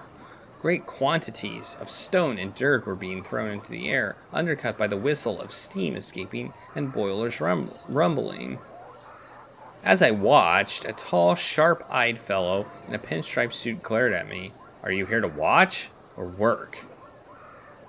"I'm looking for airships," I told him, and he sputtered a laugh. "No airships here. We're making a canal for boats, obviously. I was told there was something here that flies." I persisted, hoping not to be disappointed. "You can ask Fanchan," he said. "She's our great inventor." He nodded toward a tall black woman who was checking the fuel barrels, occasionally dripping a finger in a tarry black substance and tasting it. "But enough talk. Time to dig." I examined the levers closely before selecting the most worn handle and easing it forward. The winch squeezed and began to raise the boom with a vibration that I could feel in my bones. After a few cautious experiments, I fell into a rhythm, raising the bucket, scoop the packed earth, unload, and rumble forward. "You were a born excavator." Geshner showered me with praise. "Are you sure you've not done this before?" As I worked, I saw the woman named Fanchan move away from the site. If she was an artificer, perhaps she would be useful, but my shovel would not be stopped or slowed as I worked into the night. Okay.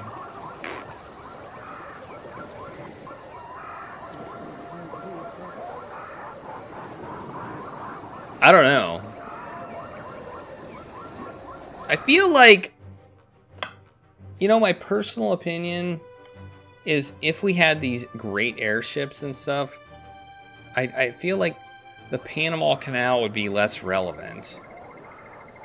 But, I guess it's still relevant. It's like the Panama Canal is for giant, enormous ships carrying giant, enormous things, which you just can't do with, an airplane. During the day, I strolled the streets only to find myself face to face. The engineer had pointed out to me at the works. "Ah, a visitor from France. Have you come to take back our canal? It will not be so easy." "Madame," I greeted her, and took my hand, and she shook my hand. "I was told you were leaving town," I said. "I am indeed. I have a little craft of my own devising, but it needs a few parts. You know how these things are." "What kind of craft?" "It is kind of a bird, but she is, you might say, injured at the moment. My master and I are going around the world," I declared. "How exciting for you," she replied, though I do not think she meant it, and her eyes were moving away into the middle distance. "Perhaps we could..." "I must ask, do the shovels really run on blood?"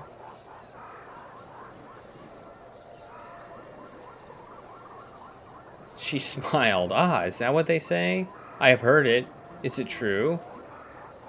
"Blood is a terrible fuel, or we would all be using it instead of coal or gasoline. We Haitians make our own organic fuel. We cannot rely on imports, you see," she explained. "But did not elaborate further upon the exact constituents of the mixture. Perhaps we can travel with you when your craft is repaired. She looked at me, as though judging my character by inferring the way my parts fitted together. As I say, it will take some time to repair, or some manpower. Time and manpower. They are both realized by one thing. Name your price. She named a figure, and it made my eyes water slightly. Well, what's the figure? I will ask my master. Very good. I bid Madame Fanchon goodbye, at least until we decided whether we could afford such help as hers. I made my way back to Fogg, only to find myself accosted by a group of Panamanian dynamite blasters. They were a mix of city boys and Chanco immigrants from the villages, united by their dislike for the Haitian digging crew. They seemed keen to talk. You made a good choice refusing the Haitian devil, the leader said. Their machines drink blood. I have every assurance they run on fuel, just like all machines. They guard that fuel like gold, and nobody knows what is in it. We are leaving Panama before our blood ends up in a vat. You should leave too if you have any sense. Where are you headed?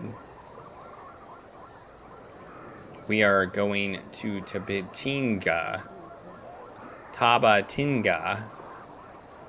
I don't think we want to go there.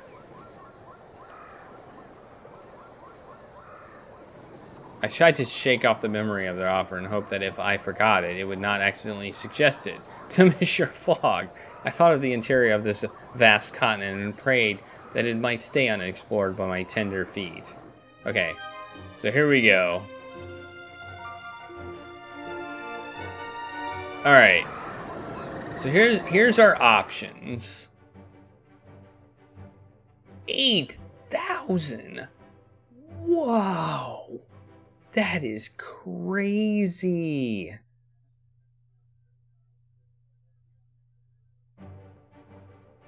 We cannot afford that. 8,000. We're gonna have to go to the marketplace, I think. We need to get hit. Man, we're so close. Look at how close we are. We're so close.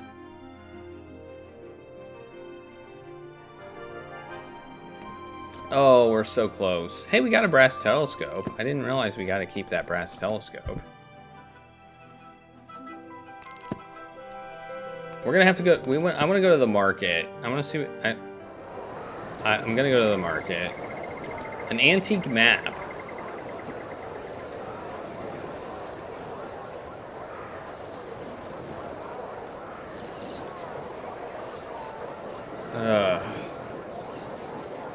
I am very disappointed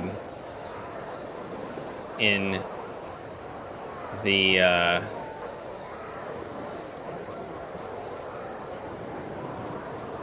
the cost of that. That is really 8,000 is insane. We cannot afford that. I wish I could save, but this is one of those games where, you know, you have to just do it and hope for the best. As night fell, I'm gonna look around.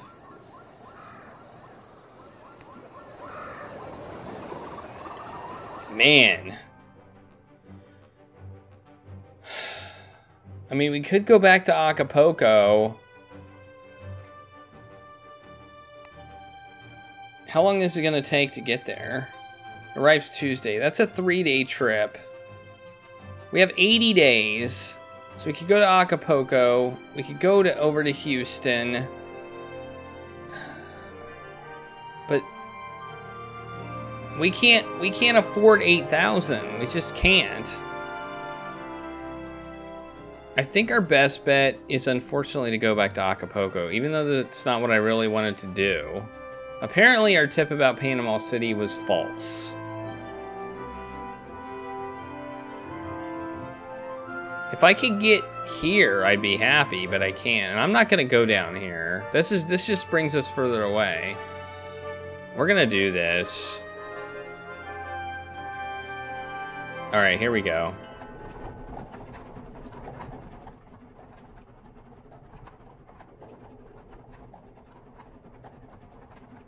And there was no driver. The carriage itself ran on a system of wheels, cogs, and leather straps. Do you suppose it is safe? He glanced around the city we were leaving. No more or less safe than anything else, and it will, I am sure, be fast. Alright. There is a bank, but we have to wait like a week for money. If we want to get 4,000 out of the bank, and then we have no money. So 4,000 is the most we can get out of the bank. On the map, the road to Acapulco seems to trace a hairline route along the curve of Central America, and I half expected the thing to teeter left and right between the Pacific and Atlantic Oceans. In reality, of course, the geography is much more expansive. But the carriage was soundly made and hardly rocked at all, a relief since we were mostly on mountainside, roads with long, uncharitable drops, mere inches from every turn. The steering was automatic, another plus, since I did not want to take responsibility for driving at such speed. Yeah, I know, we're going north. I figured we had to go north. A gauge installed by the crafty builders of the mechanical horse. But air travel is really fast. So if we can find air travel, it will help a lot. So, I don't know. I feel like that 8,000 might have been worth it. As I computed by the remaining, installed the crafty builders, showed the distance to our destination. I suppose it was only approximate.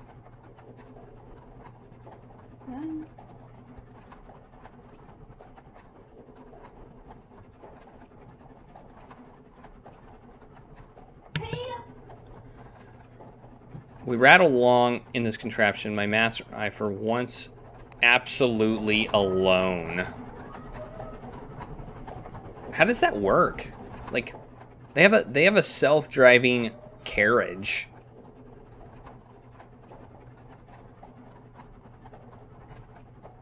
On our second day, the carriage screeched to a sudden halt. Someone had laid a log across. I scanned the horizon closely with our telescope and quickly caught the dull metal glint of a rifle barrel poking up from behind a rock. Monsieur, I fear we have been ambushed. My master nodded. Indeed. Well, I am certain we can persuade them to see reason. There was a shout. Don't move! We are taking your vehicle. Show yourselves, I called back.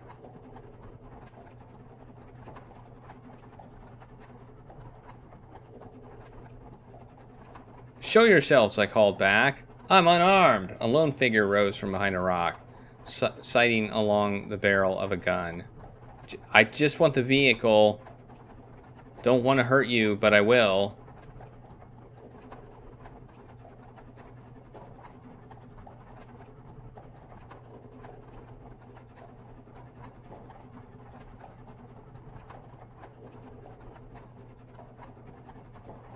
Where are you going?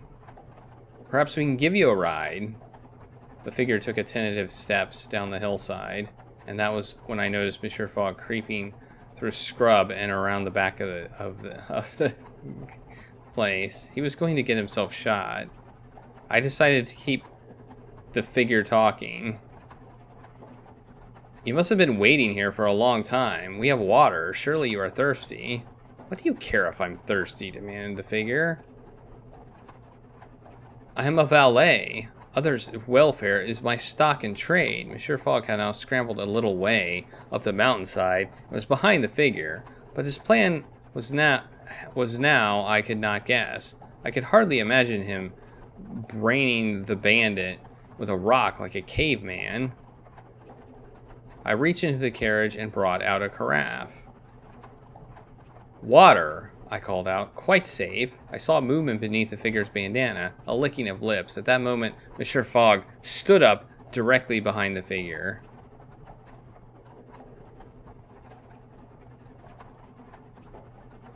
I covered my eyes, expecting violence, but he only spoke. Now then, perhaps we can all get on with our journey.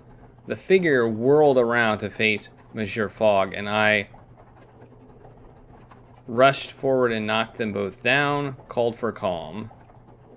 We will all travel together, I declared, peaceably. The figure shook his head and stepped towards the carriage. I'm taking your carriage. Now get that tree trunk out of the road. We won't do anything of the sort. I mean, I think this person has a disadvantage right now.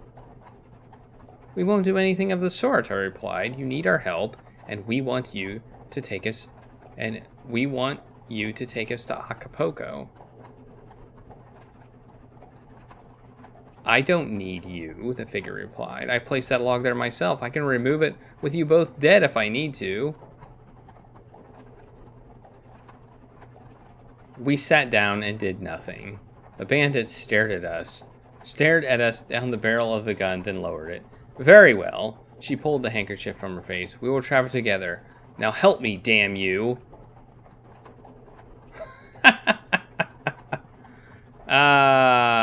Okay.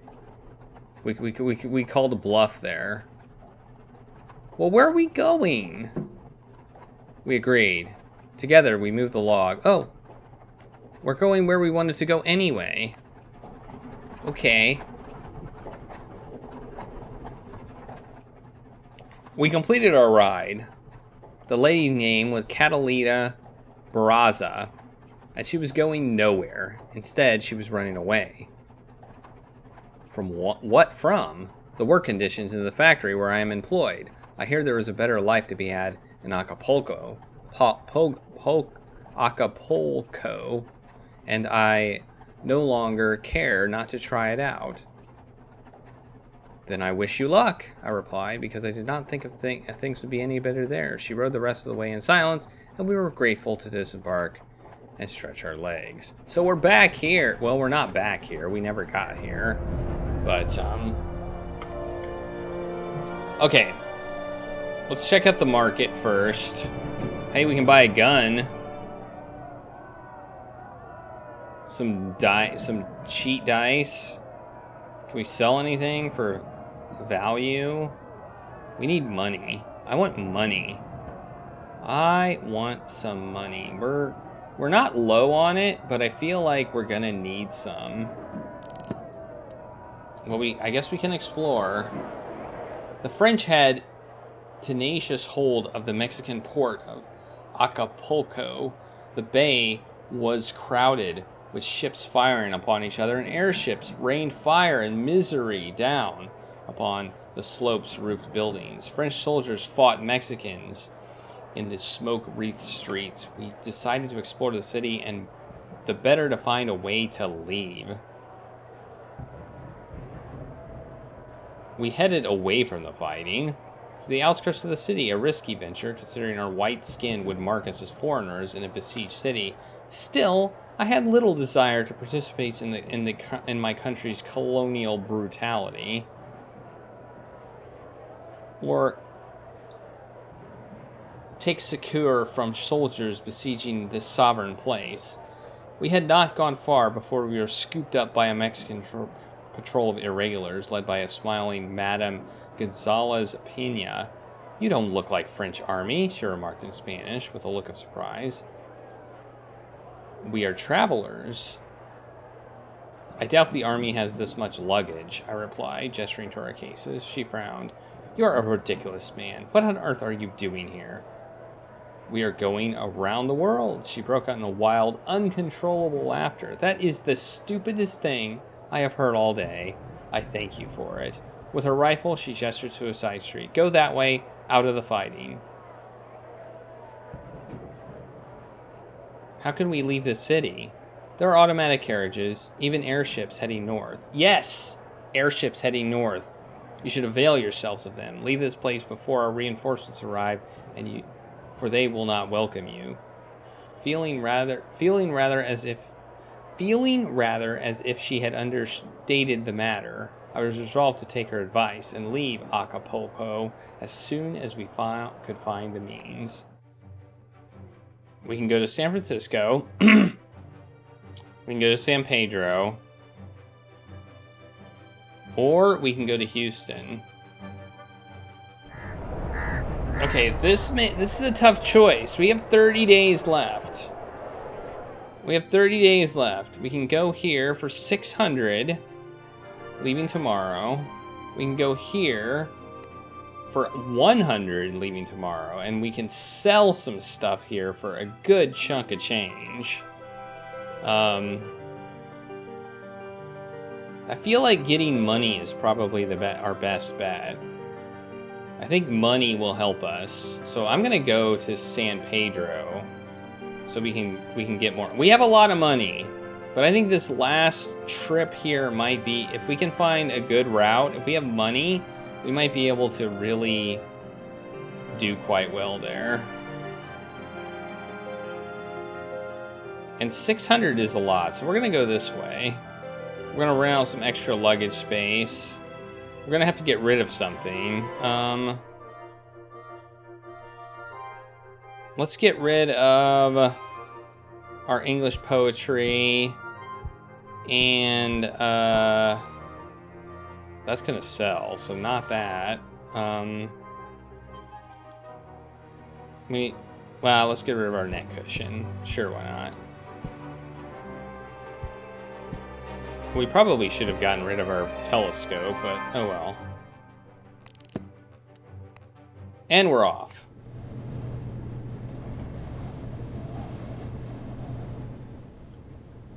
The captain swung down with a long rope ladder into muddy ground, nimble, despite the long train skirt that ruffled out from under her fitted jacket. She extended a hand to me, and I shook it, thinking her to be a modern sort of woman. Alas, her lip curled up in distaste. "I am Captain Isabella," she said in Spanish. "You are not American?" "American?" she spat. "I am no usurper. When I was a girl, the Mexican flag flew over California. Only for 20 years it has been American."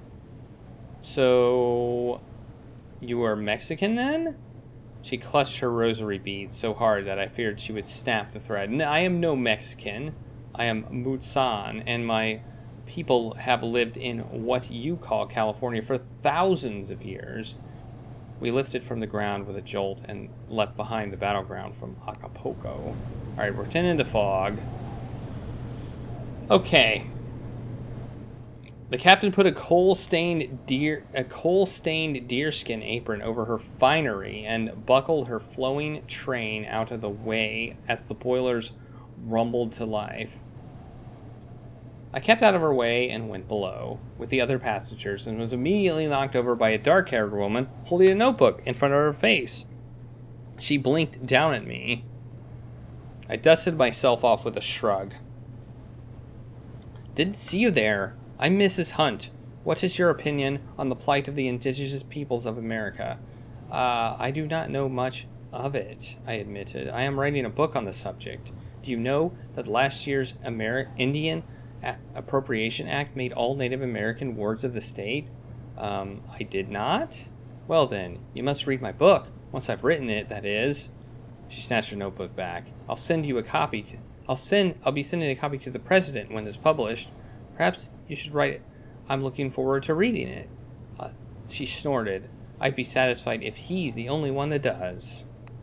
Okay. Alright, we're going to San Pedro. Madam Hunt and Captain Asara had a animated conversation over lunch. Apparently the captain was transporting Madam all over the Americas so she could interview various peoples for the book.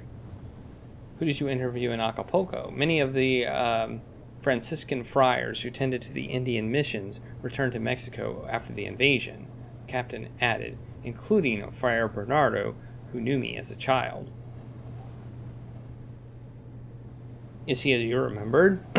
Madam Hunt chuckled. "Isabella told me that he was a veritable ogre, a terrifying personage." The captain's cheek colored as Madame Hunt went on. He was an old, sweet little man. Now he is. The lookout gave a shout and a whistle. We rushed up to the upper deck and saw a harbor of San Pedro gleaming before us. I wished Madame Hunt luck with her book before we disembarked. All right, 51. We're at day 51. We've got 29 days left. 29 days. Let's make a plan. Okay. I think we want to go... Wait, we can't go to... We can't... I'm confused. Can we not go to San Francisco? Oh, maybe we don't want to go to San Francisco. Okay, we can go over here to Salt Lake City for $250. Okay. All right, first we're going to the market. We're going to sell our drawing and get some money. We're gonna sell our knitted gloves. We're gonna sell our fur coat. I don't think we need it.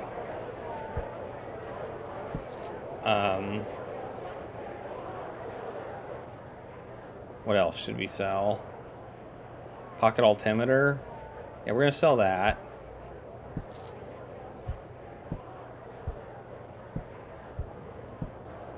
We're just gonna sell stuff because we don't need it. I'm trying to get ourselves down to 2 suitcases, and it looks like I succeeded. No! Ah! No! Oh, there we go. That, and then that. There we go. That to over here. There we go. Okay. Alright. There we go. So we're going to plan. We've done the selling. We're going to go... or we could go to Albuquerque. Over to Dallas. To New Orleans. And up to New York. We could take that route too. Arrives next Thursday. Ooh. That's a tough one. That's 8 days. All right.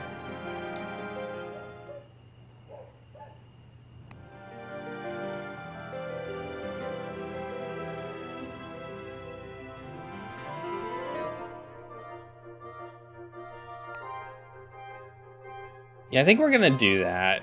I think we're gonna go New Orleans to New York. We've got the route. We might as well do that. Then from New York, we can probably find a journey back to London. That's my guess. So that's what we're gonna do.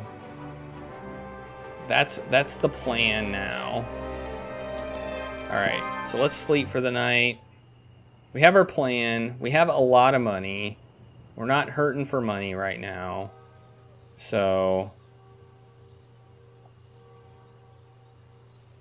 I stayed with my master, tending to his needs.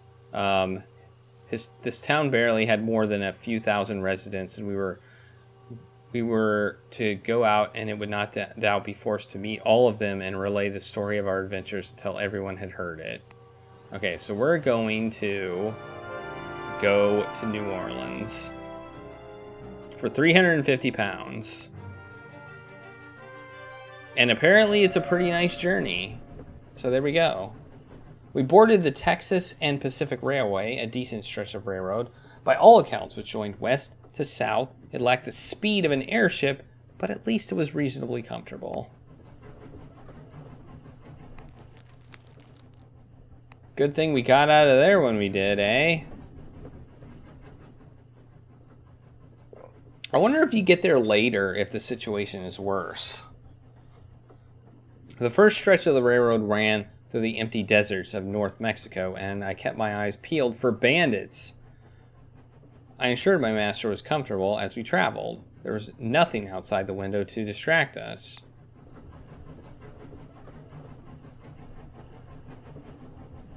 The train pulled jauntily into Albuquerque Station, and from the window I saw, but I paid little attention to such a small outpost in the middle of the wilderness. The train gathered speed once more, and we were off once again. No ticket, Airship sensation as incognito emperor discovered. No ticket. That's funny. The railroad turned from east to south at Dallas, where we did not wait long. Few people boarded and few got off, though there was some fuss as the train was shunted backwards and forwards across the points and into a new line. Then we moved onwards through endless prairie lands towards the sun. Alright. We're getting there. We're getting there. Are we going to be able to do it? Are we gonna be able to do it? Can we get to New Orleans from? Can we get a direct train trip from New Orleans to New York? The stretch of track was unremarkable. I passed the time watching the scenery go by and relaxing. Even a valet must take time off. We entered the evening and the coastline became visible, and we entered the heady surroundings of New Orleans. The brass telescope would be quite valuable here. Oh yeah? Alright, well, boom, we've sold it. We're gonna sell that too. We don't need it. Okay, what about this thing? Oh, we could have sold this too and we forgot! Oh no! Oh well. Alright, let's plan. Alright, New York. It leaves in 2 days. Oh yes, we can get it to leave tomorrow for no charge. Yes, please. We will do that. Okay. Let's check out your market and see. Oh, I can buy a trombone, which we can sell in New York for $2,400. Well, we're going to New York, so heck yeah, we'll buy a trombone.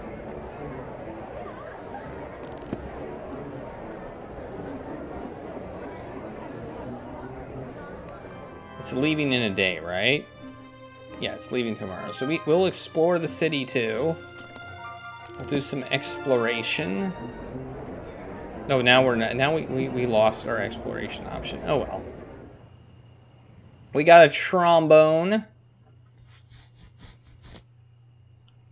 I met Death in a smoke-wreathed, red-lit bar in New Orleans as the jazz band struck up another tune.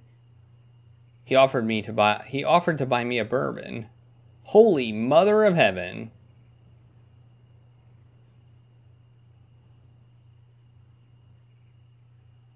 Holy Mother of Heaven, I blasphemed. Death pulled off his mask to reveal handsome cafe au lait features and dark green eyes, and then extended a skeletal hand to me. A fine costume, I remarked. Merci, mon cher. I am Death at our neighborhood Mardi Gras, and I am practicing my role. He took my profed hand and brought the back of it to his lips in a giant gallant kiss. He flicked me a rather unmistakable look under his dark lashes. Well, we can't. We're 14 days. Wait. We're 20. Wait, how many days do we have? 24 days. We have 24 days left. To be so clearly desired by Death was unnerving. I found my feet shaking and stepped back. He tilted his face to the side. Do you mind? Do you find my color displeasing? He asked with a lazy smile. My master will be missing me. You have a master? He replied. And then an amused curl. So, you are a slave then, a valet. Oh, mon cher, you, mon cher, know little of slavery. Death replied tersely, resuming his mask. The chill of his cold fingers on my face sent a thrill of fear through me. Abandoning dignity, I ran from the bar, nerves rattled like knuckle bones in a cup. Okay, now we can go to New York. Yes, we want to do this. And we're going to sell our trombone in New York. The Piedmont airline from New Orleans was not, in fact, an airline at all, but according to its advertising, the fastest railway in America. What could be better for getting us to the edge of the Atlantic? Despite still being half the world away, we still had every chance. Yes, we did. I wonder if it would say the same thing on day like 77. What do you think? Would it say the same thing?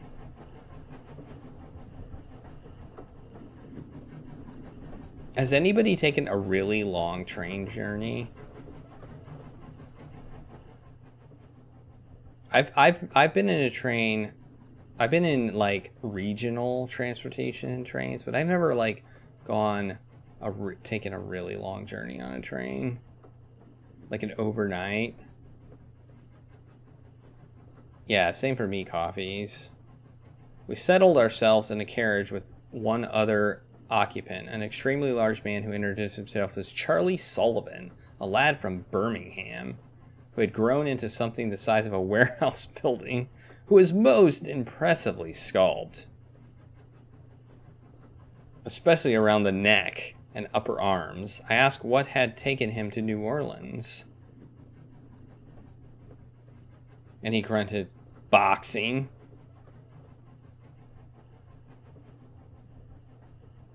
I could see he was most likely an excellent boxer, assuming he knew how to operate those colossal arms of his. However, Monsieur Fogg's interest had been increasingly sharpened throughout the conversation. You are trained, he deemed keenly, or self-taught? I've got a manager, Sullivan replied. He tells me what to hit. Excellent, excellent. I want to hear all about it. I sat back and enjoyed the conversation. The details of boxing are more intricate than one might expect. And hearing the business of cut and thrust delivered in Sullivan's so very English tones was quite informative. Little did I know how the details I heard would come to be of use to me. So, same for you, Scar Emerald. No more than 4 hours. I think I spent like a few hours.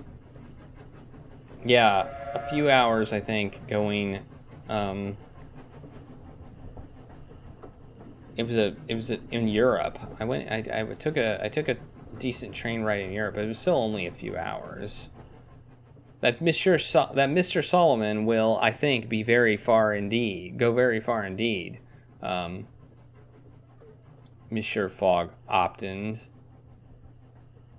as I brought him kippers from the dining car. He seemed to have a physique, I suggested. Not just the physique. Physique is not the secret. His description of the transferal of weight from foot to foot was very well understood indeed. Has he engaged? So you are a boxer? I saw the shutters of his conversation beginning to come down. I went to school, yes. You mean you boxed as a child? He stiffened. The suggestion that he ever had been a child was, I quickly saw, well beyond the pale, even for one as intimate as I. You should fight him, he said. I almost choked. He looked at me with surprise. Is something the matter? Forgive me. It sounded as though you said I should fight Mr. Sullivan.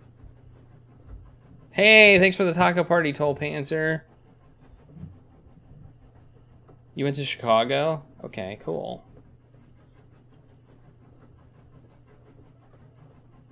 Indeed. You needn't be alarmed. I can teach you to box. Perhaps you should fight him yourself. He looked most uncomfortable at the suggestion. I think no. It is a young man's game. I rolled back my sleeves. I am sure you can, monsieur, and I am a quick learner. Or at least I thought I was in a somewhat confident nature. Excellent. I have arranged for a space in the guard's van. Come. What? What? What? We're boxing. We're boxing.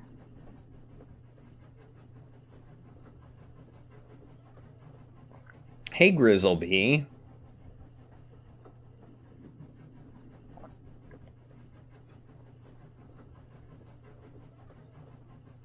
I all but burst into tears, but still I removed my own shirt and tried to listen as my master provided some pointers, and then the fight began. Sullivan was a tough opponent, and if he chose to swing hard, he would brain me unless I defended myself.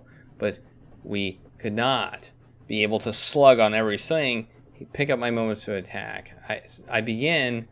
To begin with, I kept my fists up, matching Fogg's demonstration from across the car. Just as Sullivan punched hard, the blow landed against my defense. I shook it off as best I could. A small crowd had gathered to watch the fight, and they murmured with excitement. Strength and stamina are different.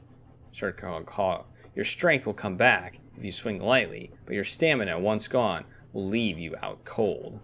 I nodded to show I had heard. I saw Sullivan's shoulder move back. He's making to block, so don't swing too hard. I threw a light punch. A quick, decisive move while Sullivan lifted his defenses. I knocked him back a little, but we were both still lively, though he was faring a little bit better than me. He will not have regained some muster from that block, so be warned.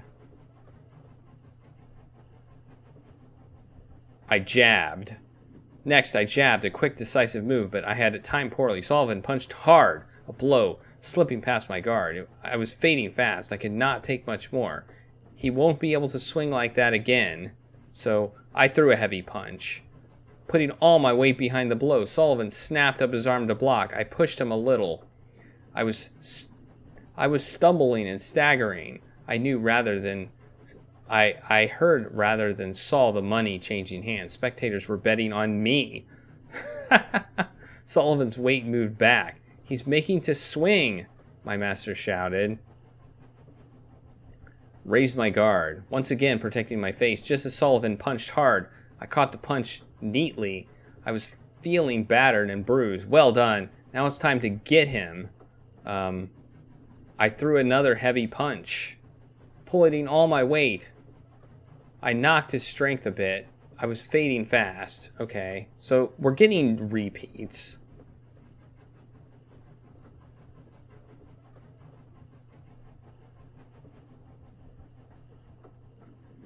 I got ready to duck and dodge, protecting my face, deflected the impact breathlessly. He was tiring, clearly, but I was all but on my knees. The crowd murmured and whispered. I threw a light punch, a quick, decisive move. But he swung low. I was too much. Okay, so we lost some money. A good show, though I'm afraid we have lost some money. I love how he's betting money when... I mean, he clearly is just like a gambler at heart. We lost that fight. I awoke, still smarting from my boxing match with Sullivan, and my master most generously decided he would fetch breakfast. You are most kind, indeed, and we cannot have you dropping the tray, he returned with black coffee and well-buttered toast. A most considerate choice to bring to a Frenchman.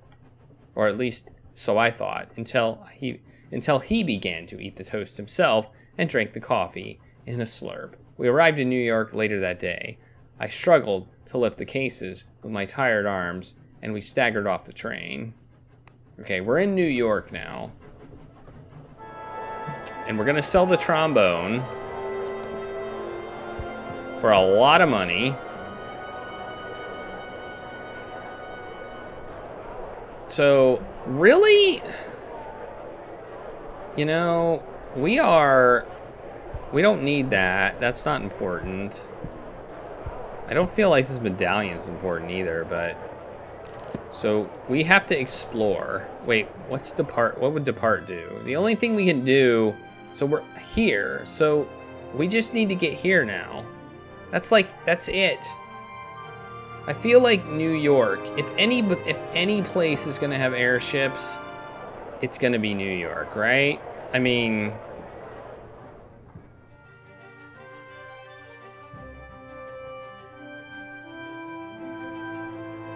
Oh, here we go. Yes! We found a journey back to London. I was pickpocketed in New York. I seized the thief's hand still in my pocket. You tangled with the wrong Frenchman, I exclaimed in triumph. The little thief looked at me with thick lashed eyes. I realized belatedly that the thief was a young girl, barely 10. I released my grip slightly, and she took the opportunity to curse in a thick Irish accent and bite me. I held on, despite the inconvenience, and finally she grinned at me, teeth stained dark red. Are you done, little vampire? For now. What's it to you? I looked down at my bloody arm. Truly, it was a salutary lesson not to let my guard down in strange climes. Don't steal again. I commanded sternly as she returned my possessions. She agreed she would not ever again cross her heart. Her expression was shifty. Okay. Yeah, I think she's... Alright, so here we go. Here we go. Here we go. This is it. This is it. We have... Look at this. We are 27 pounds over what we need for this last part of the journey. We have 27 pounds of reserve money. Holy crap. The other option would be to take this, which would be way cheaper.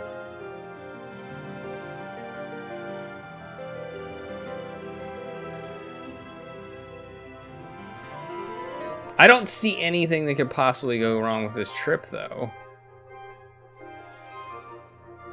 It arrives in London on Saturday. It's a very quick trip.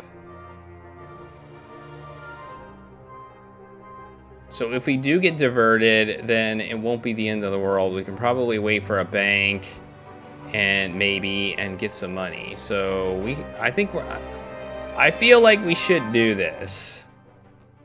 And it gets us right to the end. Yeah, I know, right? This one carries more risks. Because we have to, from here, we have to go here. Things could happen. And it doesn't look like we can speed this up either. So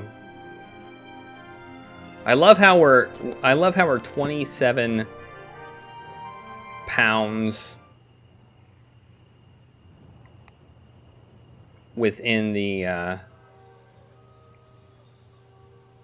we're gonna just polish shoes. All right, here we go. This could be it. This could be in game right here.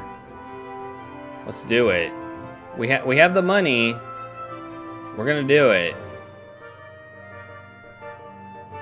What? We lost money?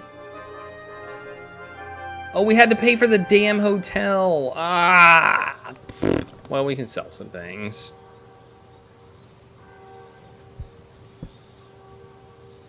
There we go. Now we have the money.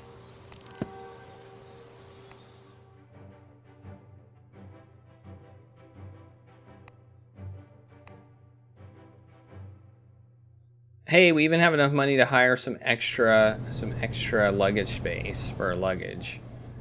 We left New York aboard the Herentia, an old Confederate airship converted to a transatlantic mail carrier. We would reach London in 3 days, barring any unexpected delay. Our cash reserves seem to be running low. So, I think we, assuming we make it, we didn't borrow a dime in this game. We didn't borrow from the bank at all. We went to places, we sold stuff. The ocean tore along beneath us. I enjoyed talking to no one. There was nothing I needed to know. No one to charm, flatter, or beguile into giving us aid. There was only the wind and time, and we could control neither. Make us go faster, if you would. No. Why? Why? Why? What is up with this? What is up with him? Like, we're gonna make it, dude. I ignored his advice. What was the use? We were home and dry already.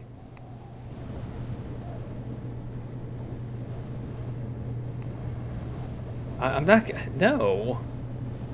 Mr. Fogg looked out the observation windows with perfect calm, and there was no reason to be concerned. We were safely within our 8-day window.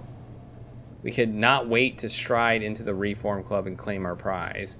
I spent the remaining time watching every possible danger. One eye on the crew, the other on the ship, ready to react to the slightest trouble, but nothing broke the peacefulness of our day.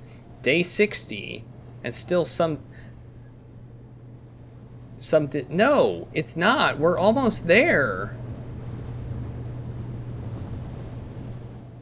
We tethered the airship at Hyde Park and felt, for the first time in 61 days, the feel of English soil under our shoes. At last, we'd returned to London, and in good time to win the wager.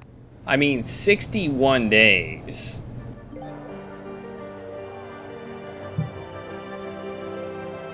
We kicked that wager's butt. And we got a no banks achievement. We got a no banks achievement too for that one. And we did it in 70 days or less. We're getting lots of achievements for this. Well now, this journey is proving more tiring than expected. All right. Let's click return and see what happens. I seized my master by the collar and threw him into one of the steam carriages idling by the banks of the Serpentine in Hyde Park. To the Reform Club! I shouted, before ejecting the driver from his seat and taking the wheel myself. I threw a lever and opened the throttle. The driver's curses were drowned by the shrieking whistle of the boilers. There is no need for such unseen haste. But I was a man possessed. The streets of London seemed quaint and old-fashioned as they flashed past my well-traveled eyes. The carriages were mostly horse-drawn, and gas lamps rather than electricity lit our way as we raced down Pall Mall. The carriage barely shuddered into a steam-hissing stop before I dragged my master from his seat and up the steps to the imposing doors of the Reform Club. I released him only when he reached the great saloon, where my master's erstwhile friends stood from their chairs, gaping in an attitude of great shock. Monsieur Fogg only straightened a little and said in his calm voice, "Gentlemen, here I am." The room erupted in cheers, and I staggered to the nearest chair and collapsed heavily into it, my hands shaking. I realized, as through a spell he suddenly broke, that my master had won his wager of £20,000. It was a profit of over 16,000. Hardly a meager sum. My heart began to beat again, and I saw for the first time the grand interiors of the Reform Club, which had no doubt remained untouched since its founding some 30-odd years ago. The most advanced piece of technology within was a gilded clock set upon the mantelpiece. A few club members were muttering about the impropriety of alighting in front of the club from a steam carriage. I pushed my way through to Monsieur Fogg, who had nearly been swallowed by congratulatory crowds. "You have won the bet, monsieur," I told him, and I seized my master by the hand and shook it, as though saying it aloud once more would make it more real, and then repeated the sentiment again for good measure. Monsieur Fogg pressed my hand warmly, and did not remark even once about the impropriety of my gesture. Indeed, though his cool gaze did not so much as waver or soften, I believe he welcomed the chance to shake my hand. Any gentleman would be fortunate to call you his valet, and you have been a worthy companion to me besides, he said, and I knew that from him there could be no higher praise. Mr. Fogg, one of the journalists and the crowd cried, interrupting our conversation.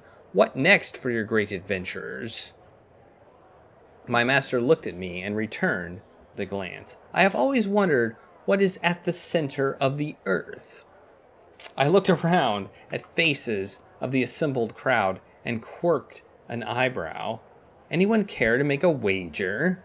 Monsieur Fogg refrained from rolling his eyes. I believe, he said, with great deliberation, that tonight we will have supper and go to bed. It grows late. Your journey around the world is complete. We did it. We did it. We did it. And we get some congratulatory music and everything.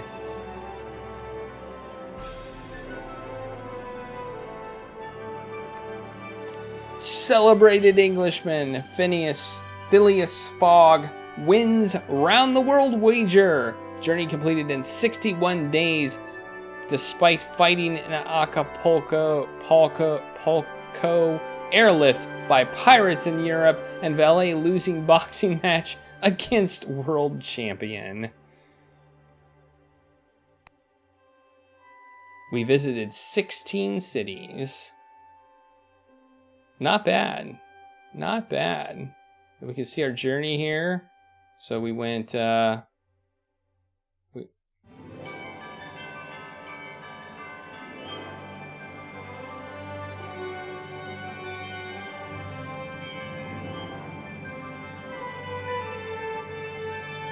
I'm really glad I didn't spend the 8,000 on this route here.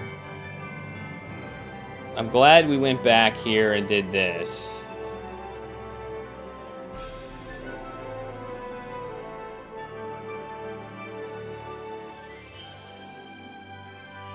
And I think that the trip to New Orleans was a good one because we found the trombone there, which we were able to sell in New York for the pretty much the exact amount of money we needed to get back to London. I'm kind of curious about this route here, how this one would have worked out. It probably would have worked out fine, but...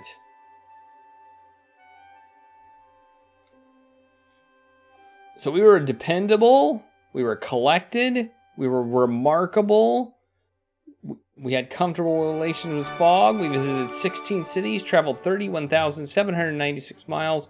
Our favorite transport was airships, and our finishing balance was 16,000 some odd miles. Or pounds. And we spent 16,124 pounds and had no debt.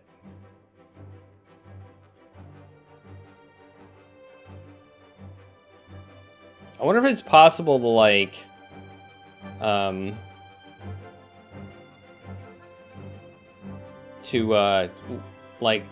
win but be in so much debt that it doesn't really matter.